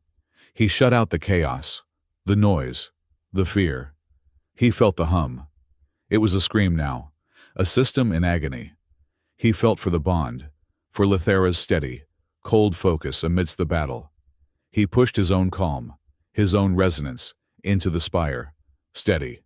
Be calm. System reboot. The spire's red light flickered and stabilized to a steady gold. The wraiths howled, their forms flickering, their attacks becoming less coordinated. "It's working!" Adrian yelled. "Adrian!" Mira's voice was sharp. "New contacts. Malakar's elite. They're inside the perimeter. They're coming for you. They must have followed you from the ship." "We cannot hold this position," Lithera said, her voice strained. She had a burn along her arm from a close call. "We retreat," Kale said, pulling Adrian away from the spire. They ran back across the basalt bridge, as the Wraiths, Malakar's forces, and now Sato's silver and blue security drones, converged on the vault, turning it into a three-way, chaotic war zone. "I can use the grid," Mira said, her voice full of manic energy. "These wraiths, they're targeting all high-energy signals. Sato's drones are pure energy. Malakar's armor is pure energy. I can't control the wraiths, but I can paint targets for them. Hold on. A squad of Malakar's black and gold warriors rounded a corner, rifles raised. They're the traitors. Before they could fire, a wraith phased through the wall and enveloped the entire squad. Its silent scream echoed by the very real screams of the vampires. "Nice work, Mira," Adrian yelled as they ran. "Do not thank the machine witch," Lithera panted, leaping over a chasm. "Just run." They burst out of the vault's entrance into the red, stormy half-light of Aerith dawn. The plaza was a war zone. Ships were firing in the sky. And there, standing on a shattered archway, was Malakar. He was not waiting. He was hunting. Lithera, his voice boomed, amplified by his armor. "You have stained this holy place. You have bonded with a human animal." He leaped, his broadsword, a vibrating, energized blade, crashing down. Lithera met him, Sanguis Astra singing as it blocked the blow. The force of their impact sent a shockwave, cracking the stone beneath them. "You speak of stains, Malakar," she snarled, her fangs, long and sharp, bared. "You, who butchered a human colony for your experiments. You, who would murder your own people to cleanse a throne, you are not fit to polish. You are the rot in our bloodline. You are the stain." Their battle was a blur, a dance of crimson and black, of ancient fury and modern brutal power. Adrian and Kale were pinned down by drone fire. Sato's. "Kale," Adrian yelled. "I'm going to draw their fire. When I do, flank them." "Do not be a fool, human," Kale snapped. "Just do it." Adrian broke cover, running for another set of ruins. The drone's targeting lasers immediately snapped to him. "Adrian, don't be a hero," Mira yelled in his ear. "I'm not," he panted. "I'm just the diversion." A private comm channel suddenly opened. It was Sato. His voice was as calm as if he were in a boardroom. "Impressive. Hail. Very active. But you're just a tool, and you're out of batteries. I'm offering you a promotion." Adrian skidded behind a fallen pillar, laser fire melting the stone where he'd been. "What are you talking about, Sato?" All of this." Sato's voice was almost warm. "The power of the architects. Malakar and Lithera, they're old news. They're animals, fighting over bones. You and I are the future. We can use this technology. We can control everything. The Empire. The Directorate. A new, human-led order. Think about it. Hail. Real power. Not just for humans, but for our kind of humans. Join me." "Wow, Sato," Adrian panted, peeking out. The drones were advancing. "A promotion. A partnership. Does it come with dental benefits or just a bigger cage?" "It comes with survival. Keystone. Your only path to it. Malakar will kill you. Lithera will use you. I will elevate you." "Let me think about it," Adrian said. "No." He cut the channel. "Mira, the vault.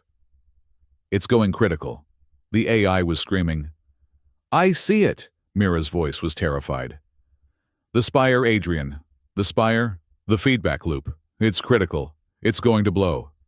The whole continent is destabilizing. Get out of there. Get to Lithera." The ground heaved, not a shake. A deep, tectonic lurch. The vault of origin, the central spire, it erupted. A column of pure, golden-white energy shot into the red sky. A beautiful, terrible spear of light that punched a hole through the clouds. A shockwave of pure force tore outward. Adrian was thrown, his head slamming against the stone. High above, on the stone archway, Lithera and Malakar were locked, blade to blade. The shockwave hit them. They staggered. Malakar, his face a mask of pure, triumphant hatred, saw his chance. He did not strike to kill. He struck an unbalance. He slammed his armored shoulder into her. In a desperate, furious move, he grabbed her and hurled her from the archway. She fell, a crimson-bladed, black-clad figure, tumbling into the infinite, dark chasm below. "The taint is purged," Malachar roared, raising his blade in triumph, as the energy of the vault rained down like fire. "No!" Kale screamed, his voice a raw, broken sound. He broke cover, firing his rifle uselessly at Malachar. Adrian, his vision swimming, tried to get up. He felt a snap. The bond, the silver thread that had connected him to Lithera, went slack. It went cold. The grief was so sudden, so profound. It was a physical blow. He fell to his knees. "She's gone. Asset is compromised. Secure him. Non-lethal." He heard the voice, but he couldn't react.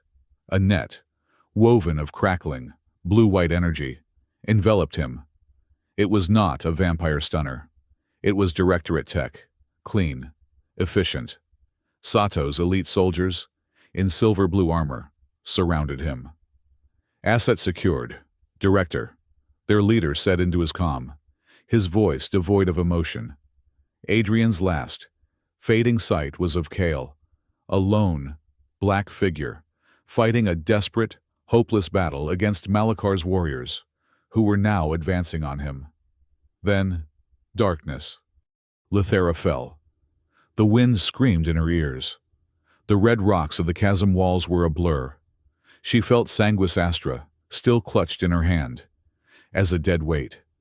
She felt the bond that had been a violation, an infection snap, and the cold, empty void that it left behind was a pain worse than death. He was gone, or she was. It did not matter. She closed her eyes, an empress of dust and shadow, accepting her end. She did not hit the bottom. She hit a net. She opened her eyes. She was still falling, but slowly. A faint, golden web of light, an architect's safety field hidden in the chasm, had caught her, cushioning her descent. It lowered her, gently, onto a hidden, narrow ledge, far, far below the battle. She landed hard, her breath knocked from her. She was alive. She was alone. Her calm was shattered. The battle was 1,000,000 miles away, a faint, angry rumble on the surface of the world. She sat up, her body aching, her heart a cold stone. In the dust next to her, glowing with a faint, angry, pulsing red, was Sanguis Astra. She picked it up. She gripped the hilt, and then she felt it. Not the full, warm, invasive connection, but a thread, a single, thin, agonizingly stretched silver thread, pulled taut across an impossible distance. It was there, faint, but not broken. He was alive. He was captured. She stood, her legs shaking, her royal blood, her architect heritage, her pure, unadulterated fury, a fire in her veins. She looked up at the impossibly high chasm wall, a sheer black cliff. "Sato," she whispered, her voice like broken glass. "Malachar." She began to climb. "I am coming back," she said to the darkness, to the single, faint thread of the bond. "And I will burn your worlds to the ground." Adrian's first sensation was the familiar, hated, sterile scent of a Directorate medical bay. He was strapped to a gurney, blue-white light, the hum of an FTL drive. He was on a ship, a prison ship. His right hand, his glyphed hand, was encased in a thick, transparent, bubbling field of energy, a containment unit. The door hissed open. Director Sato.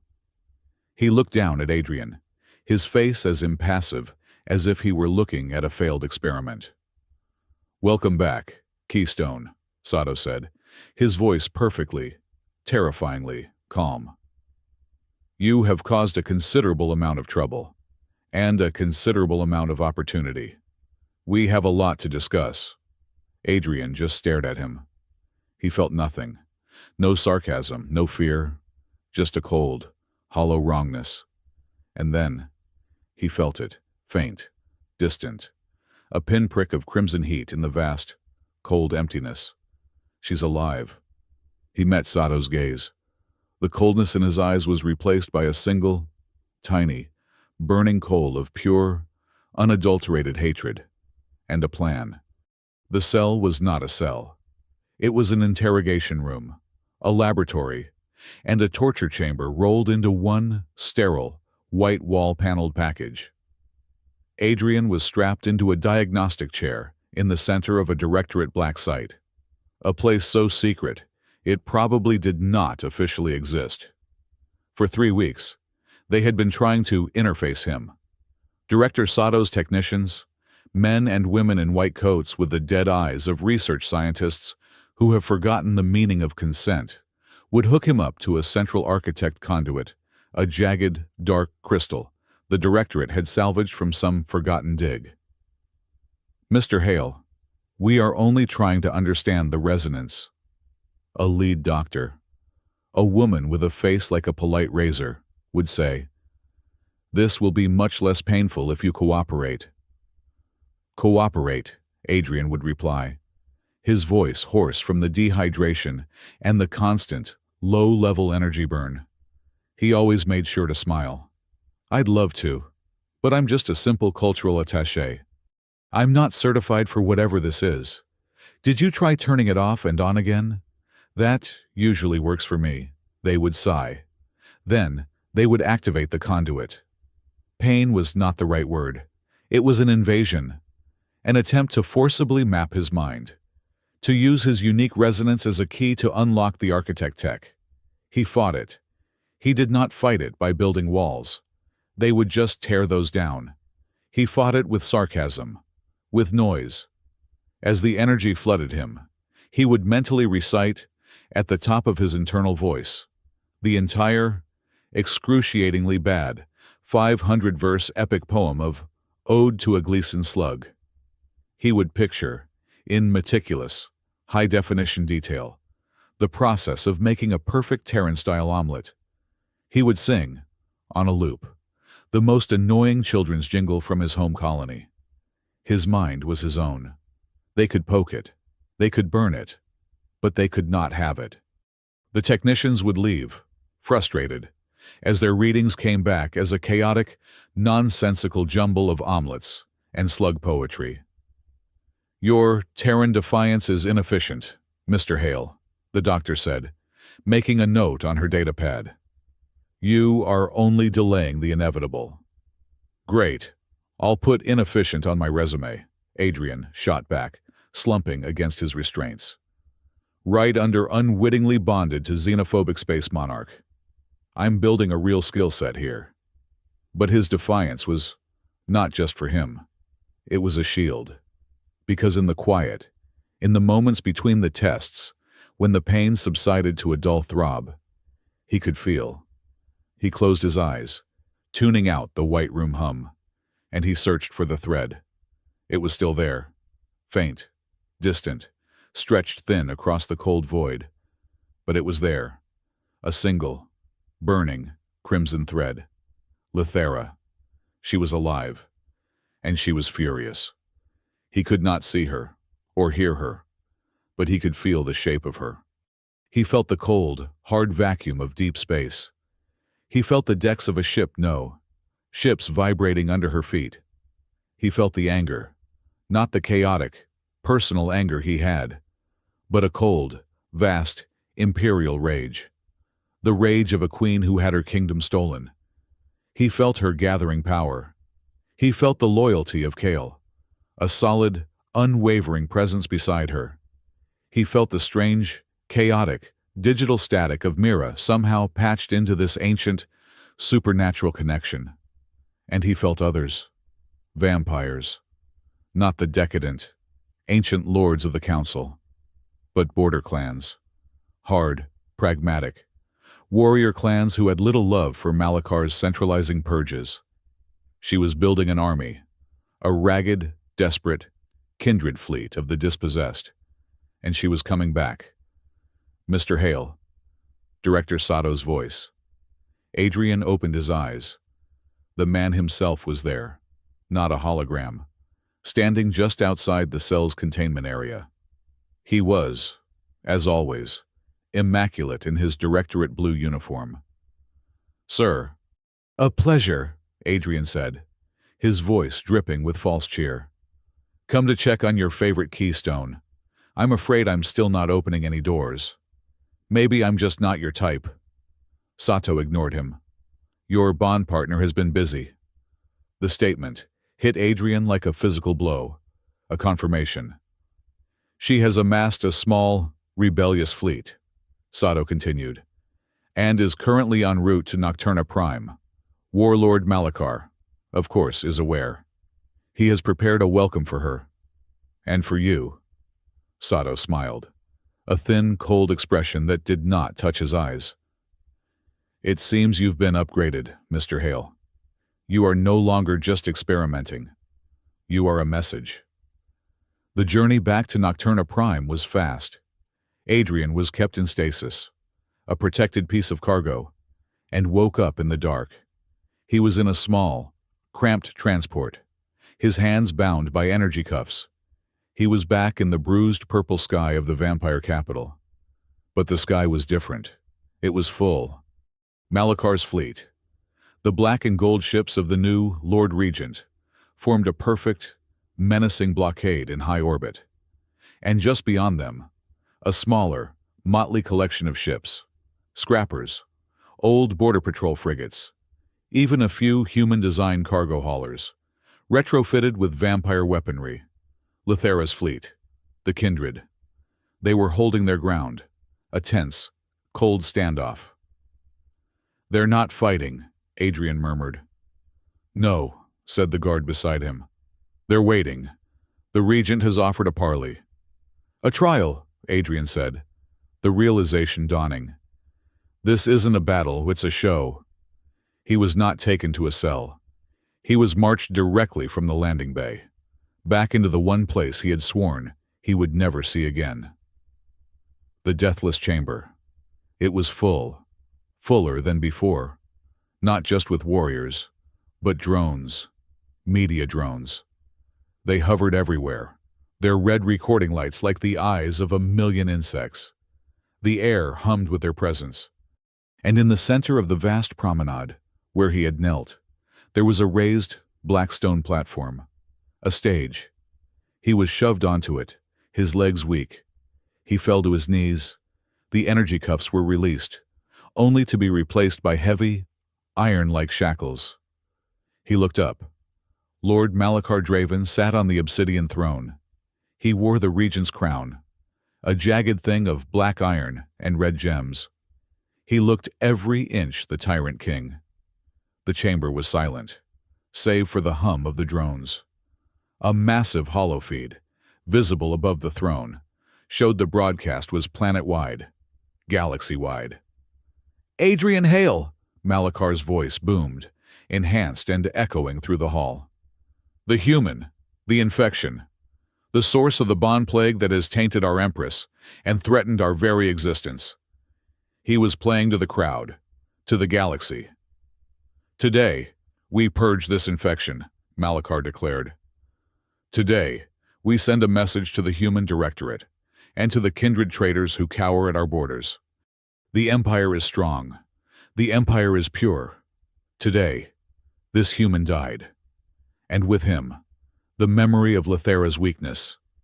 He was going to execute him, live, for everyone to see." A new figure stepped out of the shadows beside the throne, a human figure in a directorate blue uniform. It was Sato. A collective, shocked gasp went through the human delegation section of the gallery. Adrian just felt a cold, dull lack of surprise. "Director Sato," Malachar said, his voice slick, "of the Human Directorate, our new ally. He has come to stand with us, to witness this cleansing." Sato stepped forward, his face a mask of calm, false concern. "Warlord Malachar," Sato said, his voice also amplified. "The Directorate stands with the Empire on this. We have studied this bond phenomenon. It is not a blessing. It is not an alliance. It is a biological weapon, a doomsday switch of architect design. A new hologram flared to life, showing twisted, frightening simulations of the bond of him and Lethera causing planets to explode, of energy waves wiping out cities. It was all lies. Terrifying. Beautifully rendered, broadcast-quality lies. This bond, Sato concluded, is a threat to both our species. It creates instability. It invites the return of the architect-level cataclysm. The only solution, the only way to ensure peace is to sever the connection, permanently. And so, Malachar roared, we will serve it. He produced a long, wicked-looking executioner's axe, its edge humming with energy. This was it. A staged, joint assassination, disguised as a public safety measure. Adrian looked at the camera drones. He looked at Sato. He looked at Malachar. He was cornered, weak, and about to be beheaded for an audience of billions. He did the only thing he could. He started to laugh. It was a quiet, dry, rasping laugh. Malachar froze, axe raised. Do you laugh at your own death? I'm laughing, Adrian said, his voice still weak, but clear. Because this is the most expensive, overproduced, badly written piece of political theater I have ever seen. And I've seen the directorate budget reports. Insolent worm, Malachar roared. You two, Adrian gasped, still chuckling.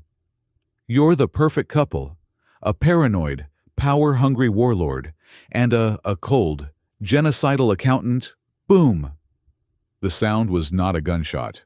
It was a sound. A concussive, sonic explosion that shattered the great obsidian doors of the deathless chamber, sending them flying inward. The entire hall, all warriors, all drones, turned. The dust cleared. She stood there, silhouetted against the light of the bruised purple sky. Lethera Vale. She was not in royal armor. She was in the black, form-fitting flight suit, scarred from her climb, and in her right hand, she held Sanguis Astra. Its crimson light was a steady, furious heartbeat. Kale was at her side, along with a dozen other warriors vampires from the border clans, their armor mismatched, their faces hard. She walked into the hall, not as a prisoner, not as a fugitive. She walked as a queen. The media drones, after a moment of shocked silence, swarmed her. Lethera, Malachar snarled, his face twisting from triumph to pure, unadulterated rage. You dare show your tainted face in this hall? This hall is mine, Malachar. Her voice was calm, but it cut through the chamber like a razor. This throne is mine, and this empire is mine. You are a squatter. Seize her, Malachar bellowed at his guards. Not one of them moved. They were looking from her to him, their loyalty fracturing in real time, living for the galaxy to see. You have no authority, Empress. Sato's voice cut in, cool and collected. Your bond has made you a public threat. The Council and the Directorate have agreed. Lethera's eyes, those red star orbs, slowly turned to Sato. You, she said, her voice dripping with an ancient, cold contempt. The little man who thinks a spreadsheet can rule the galaxy? You will be silent. She turned her gaze back to Malachar. She walked, step by step, down the long promenade, until she stood at the foot of the stage where Adrian knelt. You accuse me of taint, Malachar, she said. You accuse me of weakness. You, who allied with this human insect, she guessed it at Sato, and murdered your own people to cleanse a throne you stole. She raised Sanguis Astra. The blade's light flared. I'm Empress of old blood, and our traditions are clear. You have slandered my name. You have usurped my throne. You have bored me. She pointed the sword at him. I invoke the ritus sanguinis, the trial of blood. Here, now, you and I, for the throne, with Sanguis Astra as our witness, unless, her lips pulled back in a terrifying smile. You are a coward, as well as a traitor. The chamber was utterly silent. Malachar was trapped. To refuse was to admit he was a coward, to lose the entire warrior caste. To accept was to face her. His eyes darted from her to the blade, to Adrian. A slow, cruel smile spread across his face. A trial of blood. Yes, I accept it, but it is not you who are my accuser. It is the bond, the taint. He pointed at Adrian. The trial must be complete. You and him against me. Let the Empire see me scour this infection from both of you. It was a clever trap. He was still in his full battle armor. She was in a flight suit. Adrian was shackled, weak, and human. No, Lithera. Adrian yelled. It's a trap. We accept, Lithera said, her eyes never leaving Malachar's. Excellent, Malachar purred. He gestured. A guard released Adrian's shackles. But a trial with the witness requires the sword. With a laugh, Malachar snatched Sanguis Astra from Lithera's hand before she could react, leaping from the dais and landing in front of Adrian. He held the blade, its crimson light reflecting in his mad eyes. Here, human, he spat. Let us see what the architect gods really think of you. And he hurled the sword, hilt first, at Adrian's chest. It was not a throw. It was an execution. The sword was a conduit of pure, ancient power. It would incinerate a human on contact. Sato watched, his face impassive. Malachar grinned, triumphant. Adrian, weak, his reflexes shot, saw the hilt coming. He did not have time to think. He only had time to react. He lifted his hands, and he caught it. He caught Sanguis Astra. For a single, agonizing second, nothing happened. The universe held its breath. Then the sound returned. The deep, resonant, bell-like chord from the vault of origin. The glyphs on Adrian's hand exploded in a torrent of pure, white-hot light. Sanguis Astra, in his grip, did not burn crimson. It blazed with a white, pure star-bright fire. The hilt was not hot. It was alive. A corresponding column of crimson light erupted from Lithera. The bond, which had been a thread, a whisper ignited. It was not a chain. It was a circuit. The energy that shot from Adrian, from Lithera, from the blade, did not just fill the air. It slammed into the floor, into the walls, into the ceiling. And the entire planet woke up. The red, pulsing veins of architect tech under the obsidian floor, they blazed to life. Not red, gold. The whole hall was flooded with a warm, golden light. The true ancient light of the architect grid. Every warrior's armor systems, every drone sensor, every console went dead. Only the bond remained. Adrian stood up. He was not weak. He was not a prisoner. He was a conduit. He felt the power of the planet, a humming, vast, beautiful engine, thrumming in his bones. He felt Lithera, not as an invader, but as a partner. He looked at her. Her eyes were wide, blazing with crimson light. She was looking at him with an expression of pure, unadulterated awe. You are beautiful," she whispered, a thought not meant to be shared. But he heard it as clearly as if she had shouted it. He smiled, a real, genuine smile. "You're not so bad yourself, Your Majesty." He tossed her the sword. She caught it, and the blade's light shifted, swirling, becoming a perfect, incandescent mix of her crimson blood and his white resonance. "Treachery," Malachar roared, drawing his own massive, tech-enhanced broadsword. The tech was sputtering, the golden architect light interfering with it. "Guards, kill them all." "Mira now," Adrian yelled, a command he knew she would hear. The media drones, which had rebooted, all turned, their red lights on, and focused on Malachar. Sato, in a panic, was trying to get his own combat drones online. They rose, silver and menacing. I will handle the animal, Lithera snarled, her voice a low growl, and she moved. She was not just a warrior. She was a blur. She and Malachar met in a clash of crimson-white light and stuttering, black market tech. Their battle was a tornado, ripping the center of the hall apart. Kyle and the kindred warriors engaged Malachar's guards. A brutal, close-quarters melee. That left Adrian with Sato. "Mira, the drones!"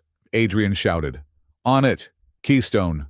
Her voice crackled in his ear, somehow hot-wired into the reawakened architect grid. "But he's on a closed loop. I can't hack him. I can only distract him." The silver drones swarmed Adrian. He was unarmed. "Wrong," Adrian said. He raised his glyphed hand. He was not a conduit. He was the admin. "You are a human system, Sato, and this is an Architect OS." He pushed his will, not at the drones, but at the air around them, at the grid lines under the floor. The golden light on the floor flared. The drones, caught in a pure, informational energy pulse, suddenly froze, seized up, and crashed to the ground, dead. Sato, in his small, armored command pod near the throne, looked shocked. For the first time, Sato's calm had broken. He was scrambling, his fingers flying over a console, trying to bring orbital weapons online. Adrian walked toward him, calmly. "The orbital grid is unresponsive," Sato was shouting into his comm. Fire now." "He can't hear you." "Sato," Adrian said, stopping in front of the pod. I put him on mute. The whole fleet is on mute. You're not an admin anymore." Sato looked up. He saw Adrian's face, the calm, cold anger. He saw the glowing, glyphed hand. Sato's hand went to his sidearm, in a move so fast it was almost vampire. Adrian smashed his fist through the pod's reinforced glass. He grabbed Sato by the front of his immaculate uniform and hauled him, sputtering, out of the pod. He held Sato, his hand around the man's throat. He could feel the director's pulse, a frantic, rabbit-like terror. This was it. He saw Cygnus 4. He saw the fire. He saw the woman he loved, her face vanishing into the flames. He saw Sato, at a tactical display, regretfully diverting the relief fleet. His hand tightened. One squeeze. A burst of energy in his veins. He could turn Sato to ash. It would be justice. "Do it, Hail," Sato gasped, trying to find his calm. Show the galaxy you are just as much of a monster as he is." He was pointing. At the drones. The media drones. They were all watching, broadcasting. HFY. "We can be better." Adrian's internal voice. His own. He looked at Sato. He looked at the camera. He felt Lithera, in her battle, feel his choice. He did not kill Sato. He slammed Sato, face first, into the main broadcast console, his hand forcing Sato's onto the main datapad. "The admin code, it's his," Sato gasped, as Adrian's glyphed hand forced the connection. "Upload everything, Mira," Adrian commanded. "With pleasure, boss," her voice chirped. The main holofeed, the one broadcasting to the galaxy, changed. The doomsday simulations vanished, replaced by Sato's personal logs. The order to sacrifice Cygnus 4, the plans for the Keystone Project, the secret alliance memos with Malachar, the audio of him ordering the non-lethal capture on Aerith Dawn, after he'd allowed Malachar to attack. It was all there, a fire hose of pure, unadulterated, treasonous truth. In the center of the hall, the battle had stopped. Lithera stood over Malachar. Sanguis Astra was at his throat. He was disarmed, his armor cracked, his tech sputtering and dead. He was just an old, tired vampire. Sato, on his knees, was staring, his face a mask of pure, ashen ruin, as his entire life's work, his entire conspiracy, was laid bare for the galaxy. Adrian stepped back, his hand still glowing. Lithera reclaimed her throne. She did not sit. She stood on the dais, Sanguis Astra in her hand. Kale had Sato in irons. Malachar was on his knees. The chamber was silent. And then from the golden, humming, living grid a new voice. The architect AI. The caretaker. Not in their minds, but in the hall. Its voice was the chime of 1,000 golden bells. System awake. Sequence incomplete.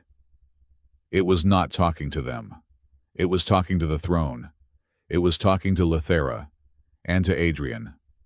Primary keys accepted. Final protocol awaits. Lithera looked at Adrian. The fight was over. Malachar was beaten. Sato was exposed. But the real war was the one for their future. For the truth, it had just begun. The golden light did not fade. After Malachar was dragged away by Kale's new, grim-faced guards. After Sato was secured in a high-energy stasis field. The deathless chamber remained bathed in the warm, ancient glow of the awakened architect grid. The media drones, their primary directive to observe, overriding their faction loyalties, still hovered, silently broadcasting the impossible scene to a stunned galaxy. The voice of the caretaker, the golden, bell-like chime of the architect AI, had spoken its piece. Critical sequence incomplete. Primary keys accepted. Final protocol awaits. Then, it had fallen silent, leaving the warning hanging in the air, a permanent, glowing glyph above the empty throne. Lithera stood on the dais, Sanguis Astra in her hand. The blade was no longer crimson, no longer white. It was a stable, steady swirl of both, a river of light. Adrian stood beside her, not as a prisoner, not as an attaché, as her partner, the other key. He felt exhausted, and for the first time in what felt like a lifetime, he was not in immediate danger of being killed, which was, he decided, a nice change of pace. So, he said, his voice quiet in the vast, silent, golden hall. Media drones zoomed in on him. That could have gone worse. Lithera did not look at him. She was looking out at her people, the warriors, the council members. They were staring at her, at him, with an awe that was indistinguishable from terror. She had won. She had reclaimed her throne, and she had, in the process, broken their entire world. A comm bead, one of Kale's, crackled in her ear. My Empress the city. It is not celebrating. Reports flooded. A deluge of chaos. The Pure Blood Legion, Malachar's most loyal followers, had not surrendered, seeing their leader defeated by a tainted empress and her human pet. They had not laid down their arms. They had declared a holy war. Riots were erupting in the lower districts. The city's Gothic obsidian architecture, now webbed with the living, golden light of the architect grid, was terrifying the populace. They saw it as an alien infestation, a sign of their empress's corruption. They are calling it the Golden Taint. Kale's voice was grim. They are cleansing neighborhoods. They are fighting the city guard. They are fighting everyone. Lithera closed her eyes. The victory in the hall felt hollow, a single note chime in a symphony of anarchy. Adrian, she said, her voice no longer the Empress's, but a strained whisper. I'm here, he said. They are afraid, she said. I use this, she gestured to the golden light, to him, to save them, and they are terrified of it. Of course they are, Adrian said, stepping forward, his voice calm. He looked at the hovering drones.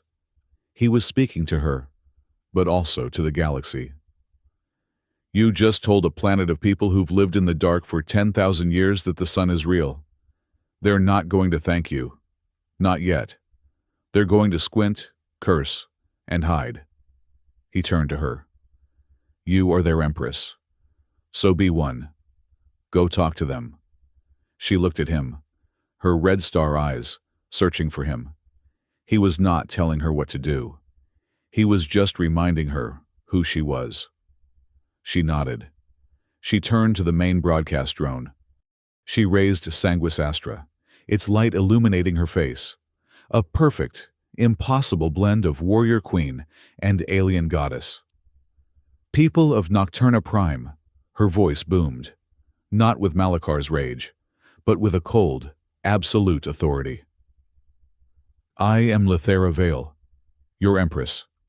I am bonded. I am awake. What you see in this light is no infection. It is our heritage. It is the truth. She pointed the sword at the incomplete glyph. Malakar fed you lies. Sato fed you fear. They sought to keep us small, afraid of the dark, afraid of each other. I offer you the truth. It is bright. It is terrifying. But it is ours. The rebellion ends now. The Pure Blood Legion is a cancer, and I am the cure. Her speech, he thought, needed some work on the reassurance part, but it was a start. She was not a politician. She was a blade. The following weeks were no recovery. They were at war. Lithera was relentless. She moved with Kale's loyalists, the Kindred, and her own Imperial Guard, suppressing the Pure Blood insurgency. It was bloody, brutal, street-to-street fighting in the Gothic canyons, all of it lit by the alien, golden light of the grid. Adrian did not fight. He was the advisor. His office was the central nexus of the Deathless Chamber, now repurposed as a strategic command center. He sat, uncomfortably, at a console.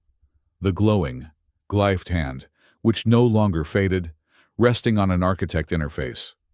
He was, as Mira had gleefully pointed out, the galaxy's most overqualified IT support guy. Mira, I need a shutdown of the grid in Sector 4, he'd say into his comm. Lithera's forces are moving in, and Kale just drove a tank into a primary conduit. The grid AI is upset. It's spawning sanitation wraiths. Copy that. Keystone, Mira's voice chirped in his ear. She was still on her ship in orbit, now the de facto head of interspecies communications. Rerouting power. And do not call them sanitation wraiths. The caretaker AI gets very testy. They are energy-based reclamation units. Right, Adrian muttered.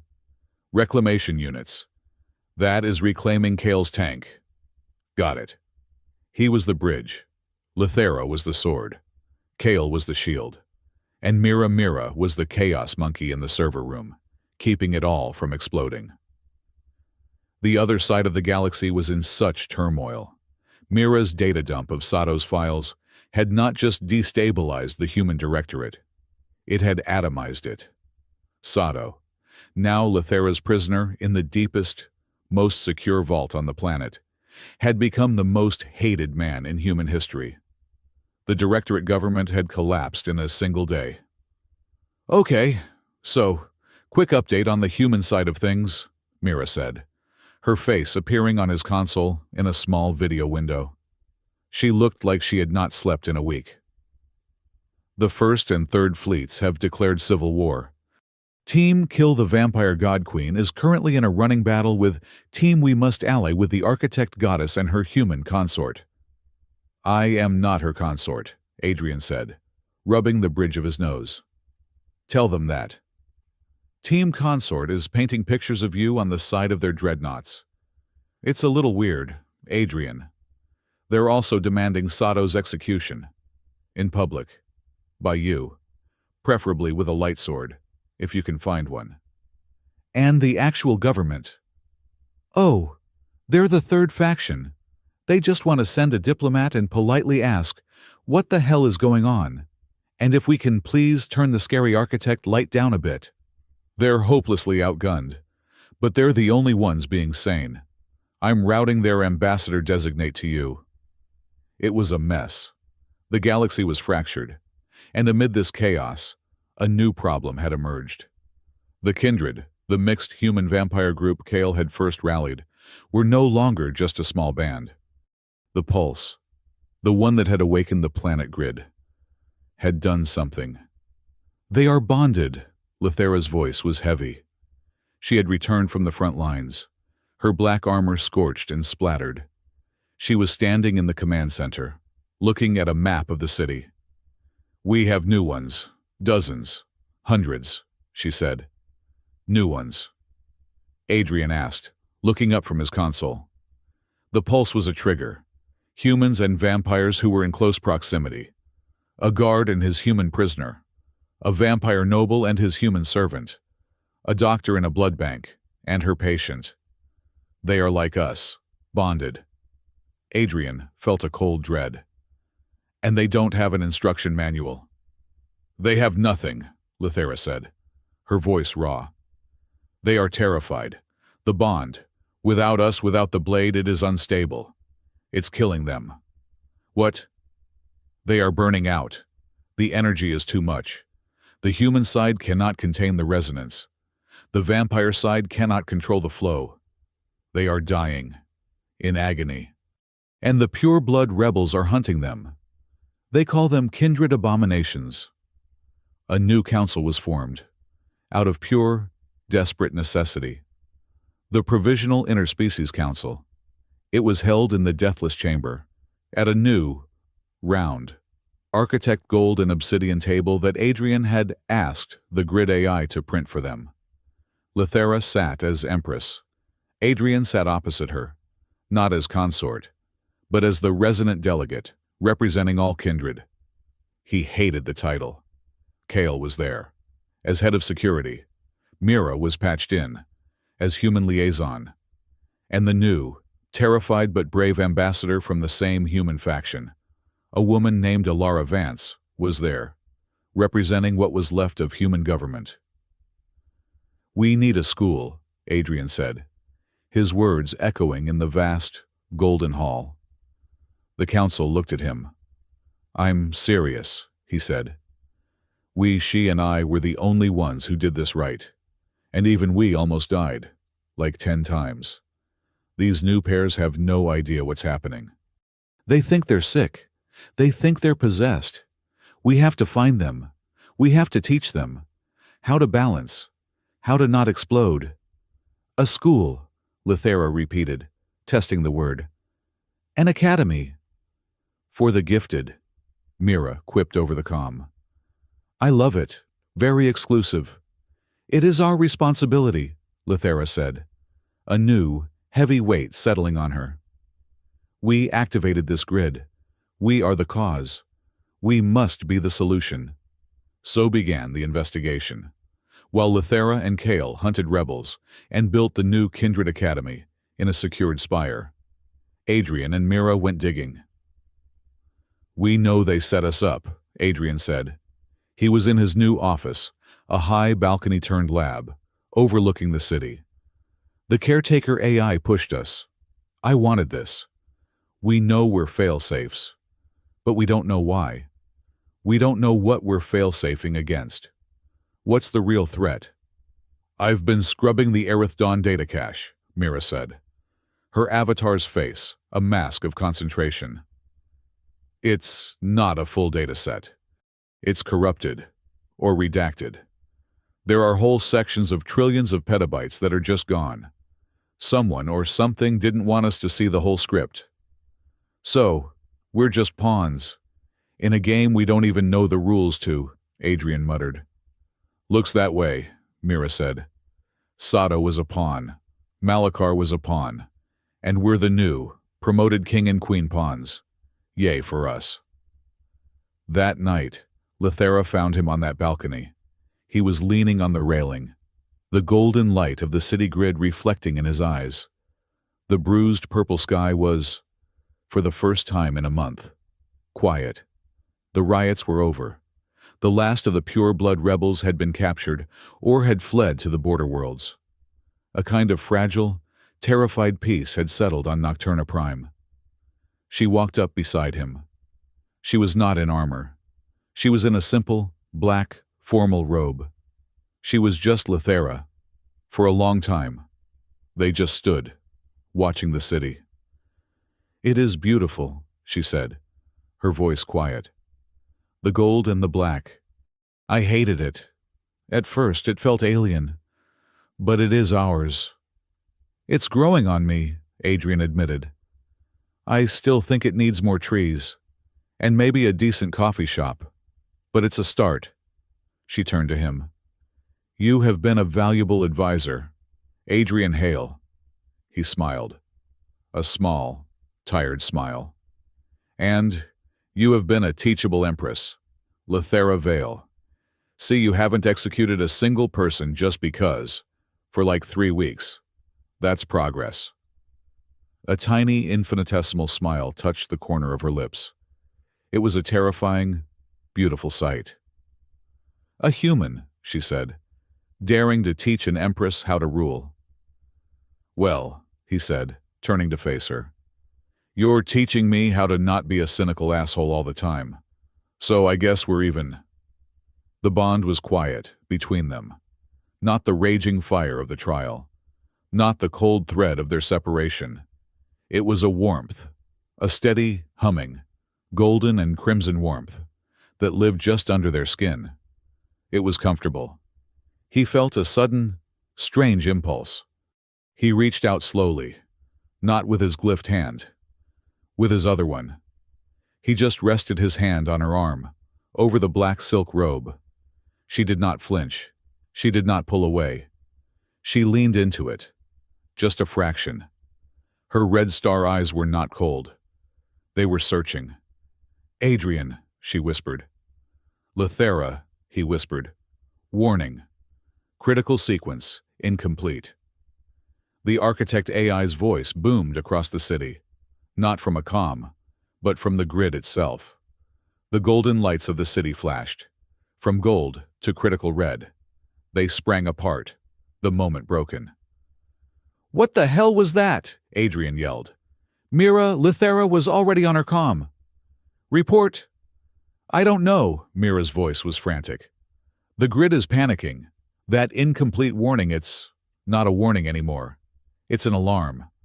The whole system is unstable. The AI, Adrian said, his mind racing. The caretaker. On Aerith Dawn. It's sending something. He ran to his console on the balcony, his hands flying over the interface. It's a data packet. A massive one. The final one from the Aerith Dawn vault is here. Open it, Lethera commanded, at his side. I can't, Adrian said, his face pale in the light of the console. It's not for me. It's not for Mira. He looked at her, his eyes wide. It's a paired encryption key. It can't be decoded. It has to be experienced. What does that mean? Human, she snapped. It means, he said, reading the final, terrifying, beautiful instruction. It means it's not data. It's a keyhole. And it's not here. He pointed not at the console, but down, down, through the floor of the spire, through the foundations of the city, to the very literal heart of the planet. It's a core chamber, he read, his voice a whisper. A sanctuary hidden in the planet's mantle, beneath the throne. It says, the keys must be joined in the chamber to complete the sequence. The red alert lights were flashing, faster and faster. The golden grid was failing, critical. Sequence. Incomplete. The voice was a scream now. System failure. Imminent.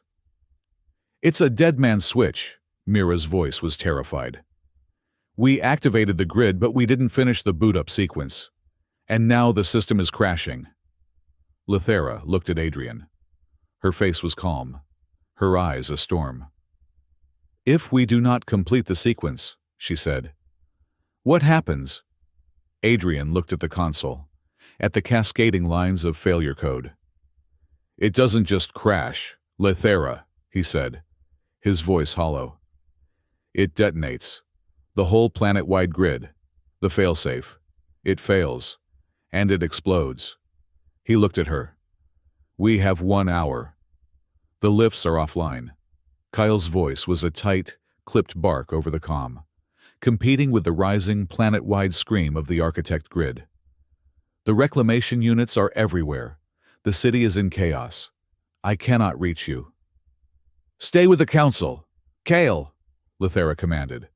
her voice a diamond-hard point of calm in the escalating panic. She was at the console on the balcony, her eyes fixed on the cascading failure codes. Secure the prisoners, Sato, Malakar. Hold the deathless chamber. This is a system failure. We are. She glanced at Adrian.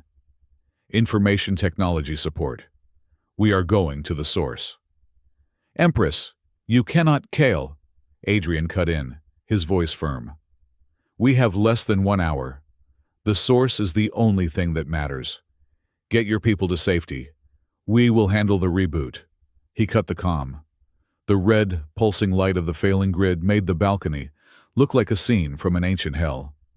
The beautiful, golden city was now a map of critical, flashing, red and black warnings. 1 hour, Adrian said, turning to her. To find a secret chamber in the center of the planet and complete a sequence we do not understand. All while the system we are using is trying to eat itself. What part of this sounds like a good plan to you? The surviving part, Lithera said, her face a pale mask in the red light. She stripped off the heavy, ceremonial black robe, leaving her in the simple, black, form-fitting flight suit she had worn since her escape. It was a warrior's posture. The lifts are dead. The transport gates are unstable. How do we get to the core? We do not get to it, Adrian said, his gloved hand already on the architect console. He was not reading the failing code. He was reading the map beneath it, the map of the true grid. The grid is not on the planet. It is through it. The core chamber is not a place we travel to. It is a node, a root access transport gate. He looked at her. It is the throne. He pointed, not at the balcony, but back, inside, to the deathless chamber. The obsidian throne, he said, his mind racing, the architect data stream making a terrible, beautiful kind of sense. It is not a chair, Lithera. It is a terminal. It is the physical access point to the core chamber. They ran. They did not wait for an invitation. They sprinted from the balcony, back into the vast, red and gold, and now panicked, deathless chamber. The new council members were in a state of terror. Alara Vance, the human ambassador, was hiding under the table. Kale and his warriors were forming a defensive perimeter at the doors, firing at things. Wraiths. The reclamation units were trying to cleanse the corrupted chamber. Empress hail, Kale yelled, as a pulse bolt dissolved a shimmering energy wraith. It is not secure. It is not supposed to be, Lithera roared back, a new, wild, true authority in her voice. She was no empress of court. She was an empress of fire. She did not slow down. She ran up the dais steps. Adrian the key, she commanded. He was right with her. They reached the obsidian throne, the massive, jagged, black iron and obsidian chair that he had once thought was just a chair. It was humming, a deep, low, terrified heartbeat. It needs us, Adrian said. The truth of it, a simple, instinctive fact. Like the gate on Aerith Dawn, both of us. Then do it, she said. Lithera, the Empress line, the blood key, sat on the throne of her ancestors. The throne was not her keyhole. Adrian, resonant line, the digital key, was. He stood in front of her. He placed his glyphed hand, his right hand, not on the throne. He placed his palm gently on her chest, directly over her heart. And Lithera, her left hand, her key, she placed on his chest, over his heart. Their eyes locked. This is, he whispered, a very intimate login procedure. Silence, human, she whispered back, her red star eyes wide, terrified and trusting. They pushed. Not a physical push. They pushed their energy, their bond, the white light from his hand, the crimson light from hers, met in the center, and the world did not explode. It vanished. The red lights, the golden lights, the deathless chamber, Kale's gunfire, the screams, all gone. They were elsewhere. They were in the core chamber. It was not a chamber. It was infinite. They were standing on a single, floating platform of iridescent, black architect material. Below them was not a floor. It was the core of Nocturna Prime, a living, contained sphere of pure, white-hot plasma fire, the planet's heart. Above them was not a ceiling. It was a galaxy, a perfect, swirling, real-time map of the galaxy, made of 1 billion living, diamond-bright stars. And the air was not air. It was information. It was blood. The walls were alive. They were a mix of the impossible black architect tech and something else. Something biological. Veins, arteries, massive, pulsating, crimson veins that were part of the technology. "The bloodline," Lethera whispered, her voice pure awe. "It is real. It is the machinery, scanning. The voice of the caretaker AI. Not a chime, not a scream, but a deep, resonant, all-encompassing hum. It was everywhere. Scanning. Empress line genome. Confirmed. Resonant line genome. Confirmed. Paired keys. Accepted. Sequence is complete." The red, flashing alarm light that had been in their minds, on the grid, suddenly stopped. The screaming panic ended, replaced by a calm, steady, golden hum. "Did we fix it?" Adrian asked, his voice shaking, just a little. "You have completed the activation," the AI's voice hummed. "The grid is stable. The failsafe is online." "Good," Adrian said, slumping in relief. "Great. Awesome. Can we go home now? I think I left the metaphorical oven on." "The failsafe is you," the AI continued, ignoring him. "And it is time. It is time for the reboot." "The reboot?" Lethera asked, her voice sharp, her hand instinctively going for Sanguis Astra, which was not there. They were as they were. No weapons. Just them. "It is time for the truth," the AI hummed, and the galaxy above them changed. It zoomed in, on a single, blue-green planet. "You call us architects," the AI said. "A good name." The image zoomed in on a civilization. A human civilization, but not. They were taller, brighter. Their cities were impossible. They were the near gods of Lethera's vision. "We were human," the AI hummed. "The first humanity. We solved everything. Energy, gravity, time. We conquered the physical plane. But we learned that civilization is a cycle. It grows. It peaks. It stagnates. It rots. And it dies. And we were rotting." The image showed a war. A terrible war. Of gods fighting gods. "We tore reality apart," the AI said. "And in our arrogance, we broke the cycle. We created the Great Filter. A plague. A threat that we could not solve. So we ran." The image showed the gods fleeing. "We fragmented. We rewrote ourselves. We adapted our own genome. We made new humanities. To survive in all environments." The image showed the vampire line. "A branch designed for low-light worlds." The AI hummed.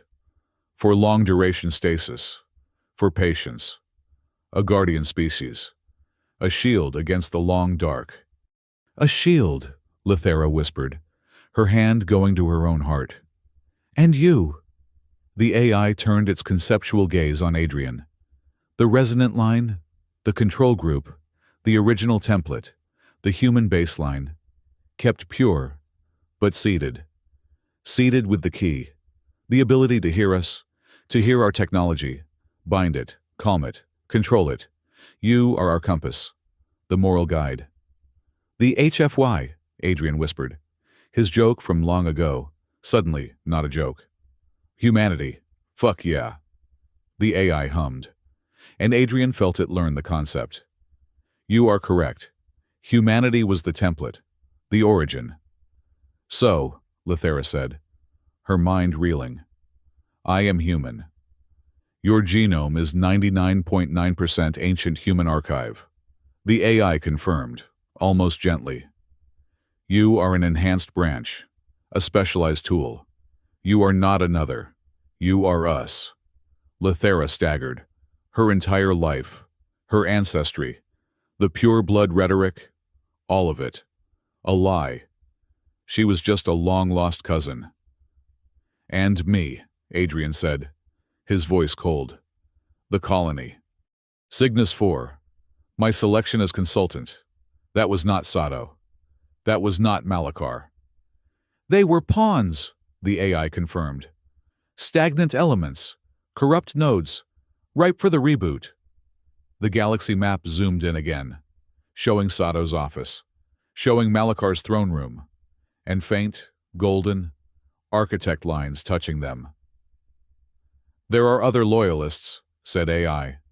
Deeper cults, waiting for the return. They manipulated the corrupt. They pushed Malachar to raid. They pushed Sato to sacrifice. They ensured that you, resonant line, the only one left with the true seed, would be in the right place at the right time. Adrian's blood froze. It was not an accident. It was not Sato's plan.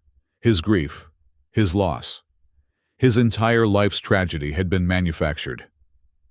You were not a person, the AI said, its voice not unkind, but terrifyingly neutral.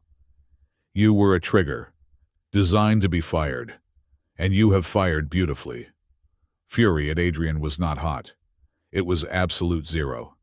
He had been nothing, a tool, a biological switch. So, he said, his voice a dead calm. We did it. We activated the failsafe.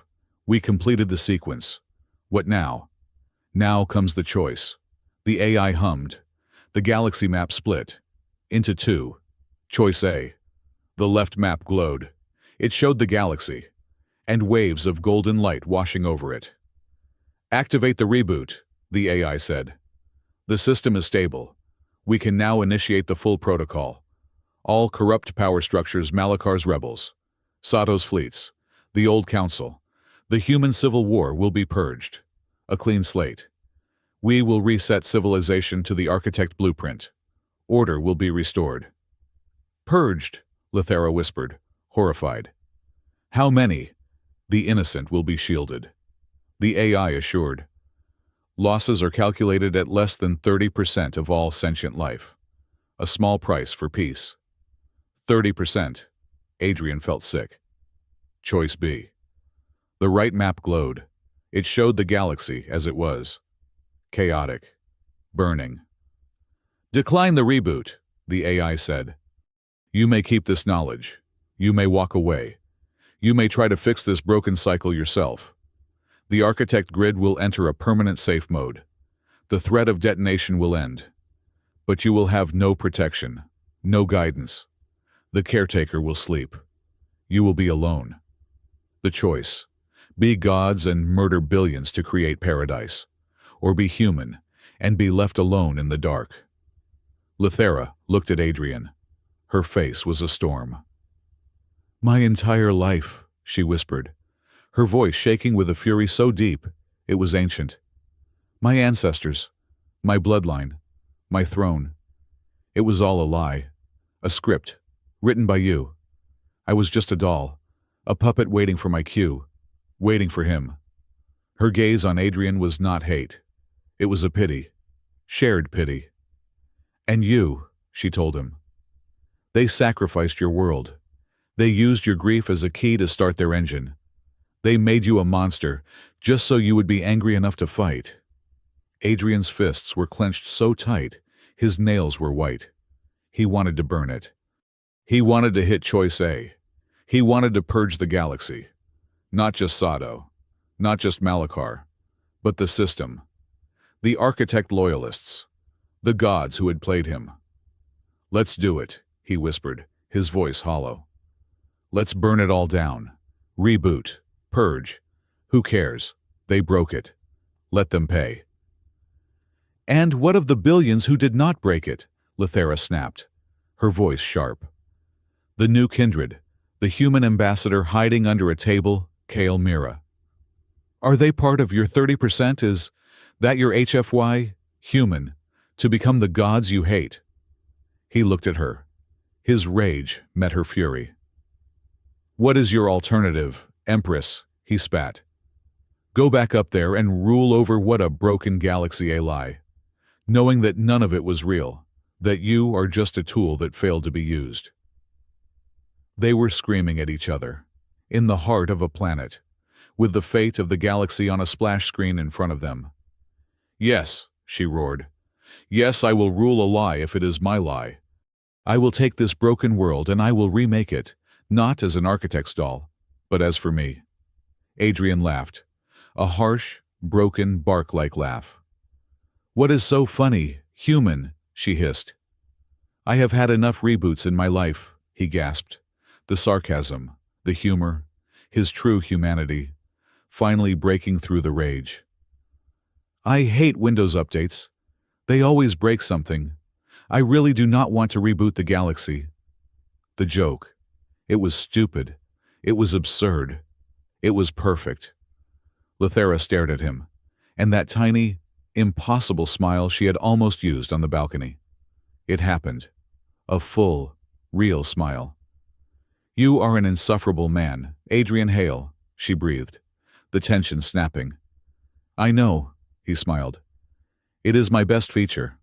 They turned, together, as one, to the AI. We are waiting, the AI hummed. Choice A, or choice B? We choose choice C, Adrian said. There is no choice C, the AI replied. There is now, Lethera said, her voice full of the real power of an empress. Not one of blood, but of will. We refuse your reboot, she stated. And we refuse to walk away empty-handed, Adrian added. That is not an option, the AI hummed. You made us fail safe, Adrian said, stepping forward. You made me the admin, and you made her the queen. So here are our terms. Lethera stepped up beside him. First, she commanded, all of this knowledge, all of it. The truth of our origin, the lie of the architects. Everything. You are broadcasting it. To everyone. To Mira's comms. To the human fleets. To the vampire populace. No more secrets. No more puppets. This will cause unimaginable chaos, warned AI. Good, Adrian snapped. Let them have the truth. Let them choose. That is the point. Second, Lethera continued, you will not sleep. You will enter a new protocol, a limited one. You will use the grid for one purpose, and one purpose only. Specify. Adrian saw her, and they said it together. To protect the kindred. The new bonded pairs. The AI hummed, processing. They are unstable. They are your primary concern. They are our future, Lethera said. You will use the grid to stabilize them, to teach them, to guide them. You will be a teacher, not a god. And what is fail-safe, the great filter is still there. The rot will return. Then we will be ready, Adrian said. Not as your tools, but as for us. Now do it. The AI was silent for a long moment. The galaxy above them swirled. Protocol is being rewritten. Choice C, accepted. Broadcasting the architect truth to all species. Now. Fail-safe trigger is disarmed. System is rebooting to Kindred Guardian Protocol. The light in the core chamber began to fade. The living veins on the wall slowed. The galaxy dissolved. The presence of the AI receded, growing smaller, quieter. No longer a god, but a utility. The bond, Lethera whispered, looking at her hand, then at him. It was different. The hum of the failsafe was gone. The warmth remained. It was not a tool anymore. It was not a shackle. It was just theirs. The first, Adrian whispered, realizing it. We were the tools. Now we are the first free ones. The first link in a new chain. He reached out. Not as a key. Not as an admin. just as Adrian. He offered her his hand. She looked at it. His human hand. Not the glyphed one. She took it. Her hand was cold. He was warm. "So," he said, as the light faded to black, "that was a hell of a first date." "Silence, human," she replied, her voice smiling in the dark. 6 months later, Nocturna Prime was unrecognizable. The bruised purple sky was still there, but the city, the black obsidian towers, were still there. But now, they were interwoven with spires of living gold and gardens of green. Human hydroponics and vampire aesthetics had met and created something new. The Deathless Chamber was now the great hall of the new alliance, and the sky was full, not of warships, but of cargo ships and diplomatic shuttles, from dozens of species. The Architect Truth Dump, as Mira had gleefully named it, had broken the galaxy, and then remade it. Knowing that everyone was a long-lost cousin of humanity, had ended 1,000 wars, and started 1,000 new philosophical debates. In a high spire that had once been a torture lab, was now the Kindred Academy. Mira was there, her feet up on a console, arguing with a vampire elder. "No, for the 10th time you cannot use the Architect Grid AI to cheat at the stock market. It is for teaching bonded pairs not to explode. The paperwork I have to file is killing me." Down in the Great Hall, Kyle stood guard. He still wore his black armor, but the Kindred Alliance symbol was now on his shoulder. He watched the new human ambassador arguing with a border lord. "You are a fine guard captain, Kyle," the ambassador said. Kyle snorted. "I have to protect my empress. And now, I also have to protect her incredibly troublesome human husband. The job has doubled." And on the balcony, the one where the world had almost ended, Lithera and Adrian. They were standing side by side, watching an Andorian freighter negotiate a landing pattern. "They are still calling you the human consort," she said, a hint of laughter in her voice. "I know," he sighed, sipping a cup of real coffee. "And they are calling you the human goddess. I think you got the better deal." She hummed, leaning her head just slightly against his shoulder. "Perhaps." They watched the new world they had chosen to build. It was chaotic. It was messy. It was imperfect. And it was theirs. "You know," Adrian said quietly, looking at the stars. "The AI said the Great Filter is still out there, the thing the architects ran from. Sooner or later, it is coming." Lithera straightened up, her face serious, looking at the same stars. "Let it come," she said, her voice a blade. She looked at him, her red star eyes meeting his human ones. The bond between them is a warm, steady, golden crimson promise. "If another race of gods shows up," she smiled, a true, dangerous smile, "we will simply have to teach them what humanity and the Vampire Empire United really means." He laughed. A real, free laugh. He put his arm around her. The first humans had run. They had hidden. They had built tools and fail-safes. But this humanity, the new one, the broken one, the one that had learned to love, to forgive, and to laugh in the face of a horrifying universe, they would not run. They would lead.